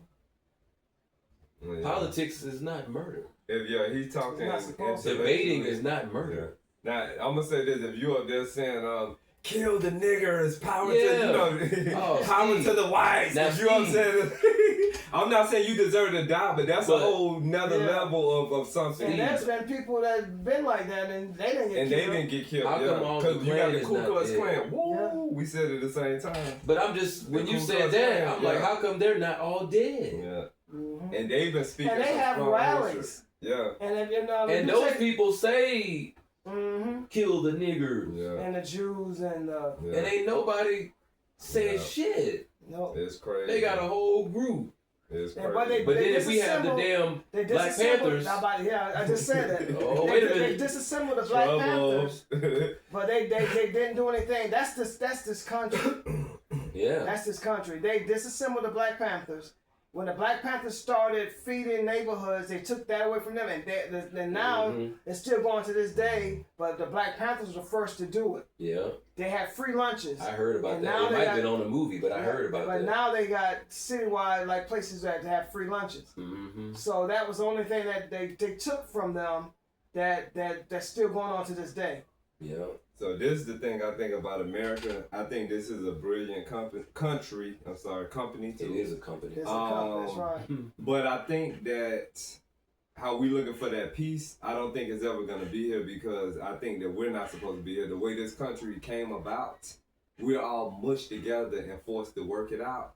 Had it not been for the slave masters and all that, Africans would have been in Africa, Mexicans would have been in Well, Mexico. there You know was what I'm some saying? here. There already our some. race, there's traces was some about it. Yeah, you're so already right. Yeah, but when they did that, it wasn't on the level of the magnitude of when the Europeans did it. But see, what happened was the Europeans came from Europe to America, and they wanted to colonize here, but they didn't have the they didn't have the manpower to do enough for themselves. So they wanted to enslave a nation to build up for them, build a wealth up for them. Yeah. That's what that was. The way this country started, to me, it was wrong. So you can't start something wrong and expect it to be prosperous in a positive way. Now, had they came and they were like, they fought with the natives that was here and they won it and they said, okay, all our family, we finna do this blood, sweat, and tears on our backs. Yeah. That's different because you went to a nation, you conquered it, and then. But if you bring in other nationalities here and you fucking them up, forcing you them. starting this out wrong, and then your family, your generations are getting to benefit from something you did wrong for fucking centuries. That's wrong. And that's the crazy And part. then the thing about it is, America still, they try to make you feel less worth by saying that you're waiting for reparations for your ancestors that was brought here as slaves. That was then. Yeah. Yeah, that was then. That's still our family line. That's still our people. Yeah, you deserve. We deserve reparations. I think that's only fair. And more than likely. And anybody that should be behind us, it should be the Jews. They should be, because they got reparation, and that was in America, and that happened to them in Germany. Yeah, a whole nother country. So, And this is what they need to realize. If they do give our race reparations, all we gonna do is boom the economy. Because we finna go spend that shit. Yeah, right here in America. We finna spend that shit. New Right here in cars and America. clothes. You know how we live. So it's gonna make the economy even more stronger. But the people that they're supposed to go through, they don't want to see that happen. Yeah, it's Because gonna if they boost did, the it would have happened economy. by now. I'm 60 years old. They've been talking about reparations since I was 11, 12 years old. They need to know if they do it, it's just gonna boost the economy. I think it's gonna fuck up a lot of our egos because we gonna think we the shit. Hell yeah. Remember Dave Chappelle when all of them got reparations? Like, I'm rich, bitch. Somebody bought a truck full of cigarettes, I think. Yeah. We gonna do stupid shit, you know what I'm saying? Yeah. We have to do something stupid. We gonna boom the economy because if it's anything Afro-American natives like, we like to spend money. We like to shop. We like to look good. Yeah, when people had them PPP loans and all that shit, man, people spending money they like was crazy. lying about them loans and stealing and shit. They was out there living their best life. 15,000, 20,000. They was living their best They life. still. I was like, you ain't finna So if get they this. do the ain't getting reparations, enough, it ain't gonna all those hurt people nothing. didn't go to jail. I know. Some of them got away with it. Some, a lot of A people few got away went to with jail, it. but Yeah, I think they got the ones that went way out. That The got greedy like, ones. yeah, got they was trying to 100. get 80,000. The one, no, it's the ones that got hundreds of thousands. Like the damn one of the niggas from Pretty Ricky. he went too crazy and tried to get a Lamborghini. Was with it this that shit. bright skin dude? Yeah, the light one. I think the short I one. don't know their names. But You know, he a lot went of- to jail for a couple of years, and I'm like, damn, how they? Yeah, a lot of people Your got. ass supposed to have money already. How you damn scheming? A lot of people got millions. But it don't because- matter. That shit is Everybody crazy. was scheming at that time, Yeah, they man. were. Rich, I poor. wasn't fucking around with that. Yeah, And had somebody And I knew approach- somebody that that's was a doing it. federal. That's a federal No, offense. I knew somebody that was doing it, and they was like, you want to get in on it? I was like, Ah, no. yeah. I'm like, I passed. It was a few people, and this one of the craziest ones. I heard somebody was like, okay, well, this how much money they can give you, da da da da. They need your name, your social, Your your social. birthday. Mhm. I'm like, they need all my personal I information. was like, they gonna know. Then- This what fucked me then- up. then it They said- says a possibility that I wouldn't be approved for it. I'm like, wait, so I might then get approved and they got all my all your information? information. Come yeah. on now. Yeah. Yeah, Come on now. Ain't No, nobody I that's was too stupid. scared to do yeah. that. I wouldn't. I was like, fuck that. I'm good. I go ahead. Then on you know. top of that, have you seen a federal prison? Because that's Uh-huh. where you're going when they catch you. Okay. I'm like, hell no. That sounds like some I- next level yeah. shit. You have to tell me I'll get $5 million for me to even think about it. You talking about a couple of $1,000s? I'd rather work and make that. Yeah. The hell I look like going to jail for a couple And that's all it $1,000. was, $2,000, and then $3,000. Had to fight in a federal prison over a loan that you were not supposed to get. That's just Hell no. I was like, no, A lot of people was doing that I'll shit too, pass. boy. I remember that, boy, vividly. Yeah.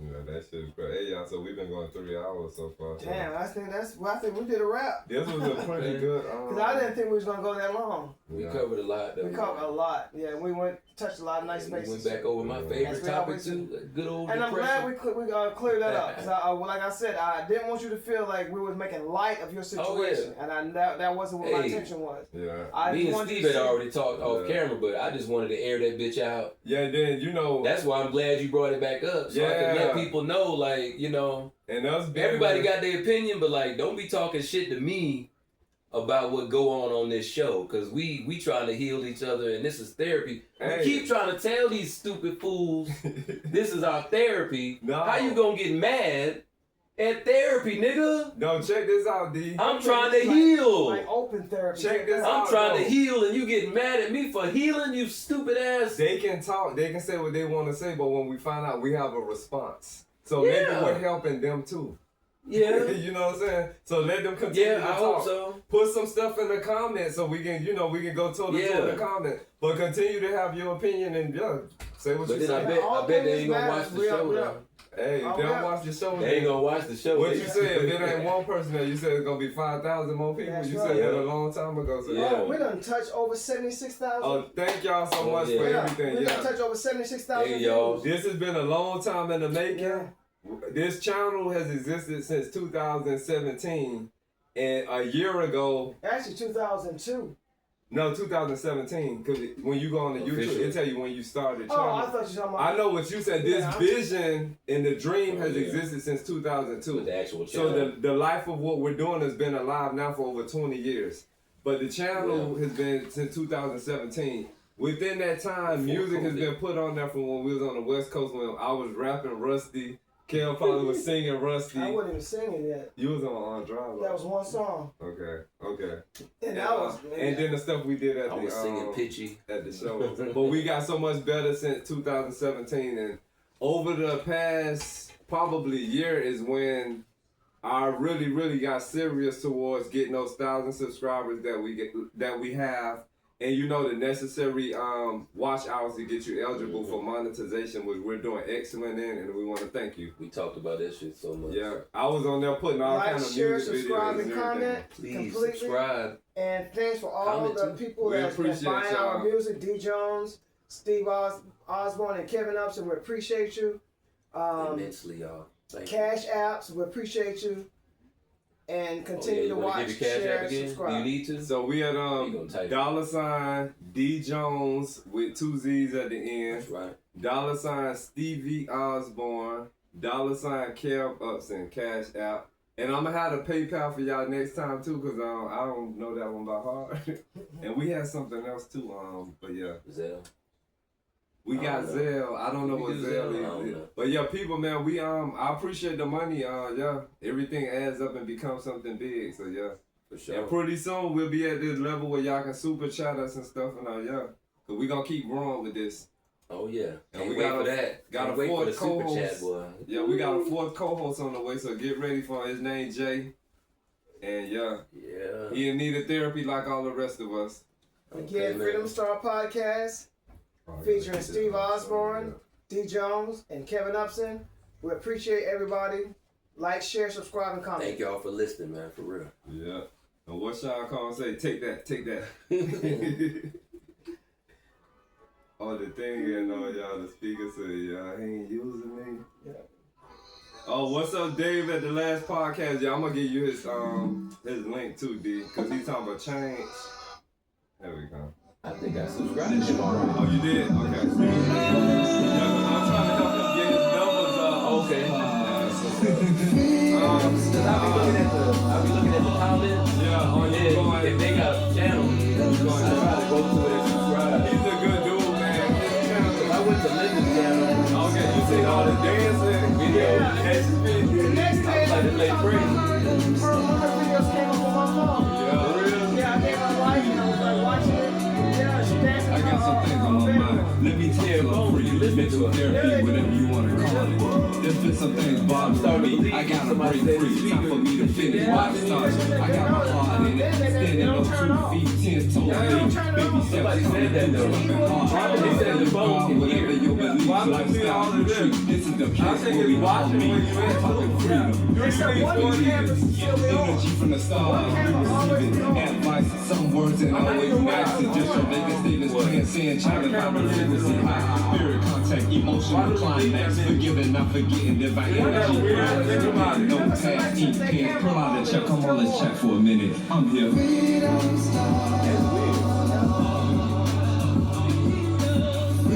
I'm happy that chick made her statement because I feel like it took us to a deeper level of understanding. You know what I'm saying?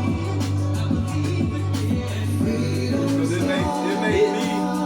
It made me talk a little more because I told Steve when I was talking that night, I was in tears. This bitch got me so mad I started crying because I wanted to choke the shit out of this bitch because she was mad.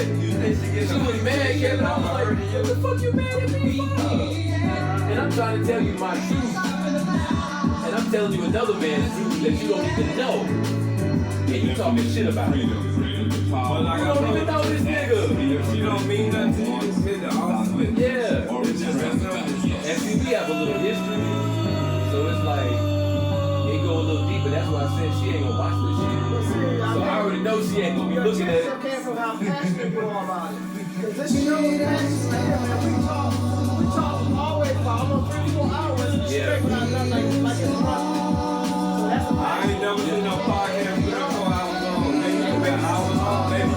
And we still talk after we're done. Yeah. So this is Need to be on the fucking TV channel. yeah. You never know who might like this. Somebody gotta pick this shit up. And we're helping You somebody. never know. We're helping somebody. And just the many views we have got so far, almost 80,000 people have watched us. And then the thing about this podcast is Yeah, international. that's a lot. It's international. This ain't no How black many of those people podcast. in the Subscribe. United States? I don't know, does it go that There's far? a bigger percentage of them here than anywhere else. Oh, okay, so Yeah. most is United Yeah, States. but we want all of them to subscribe as well.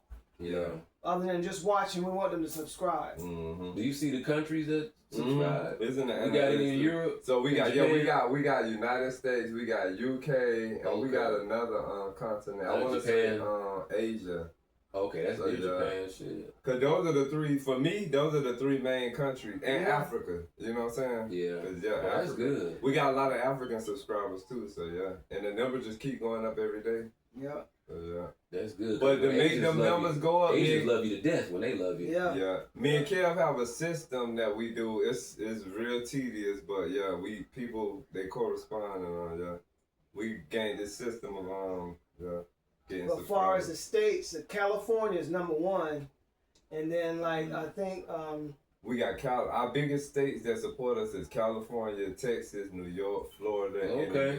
UK. Those are the biggest five. that Texas might support be because of my mom. Uh-oh. She said good show a couple of times. For real? Oh, I hadn't told y'all. Uh-uh. She had sent me a message the other day. She was like, it's a real good informative show. Well, that's good to hear. I said, oh, I appreciate you, Mom. I said, I'm gonna have to put that in the reviewers comment section when we make one. I said, LOL. Yeah. I said, when we have a comment section, I'm gonna put that in there.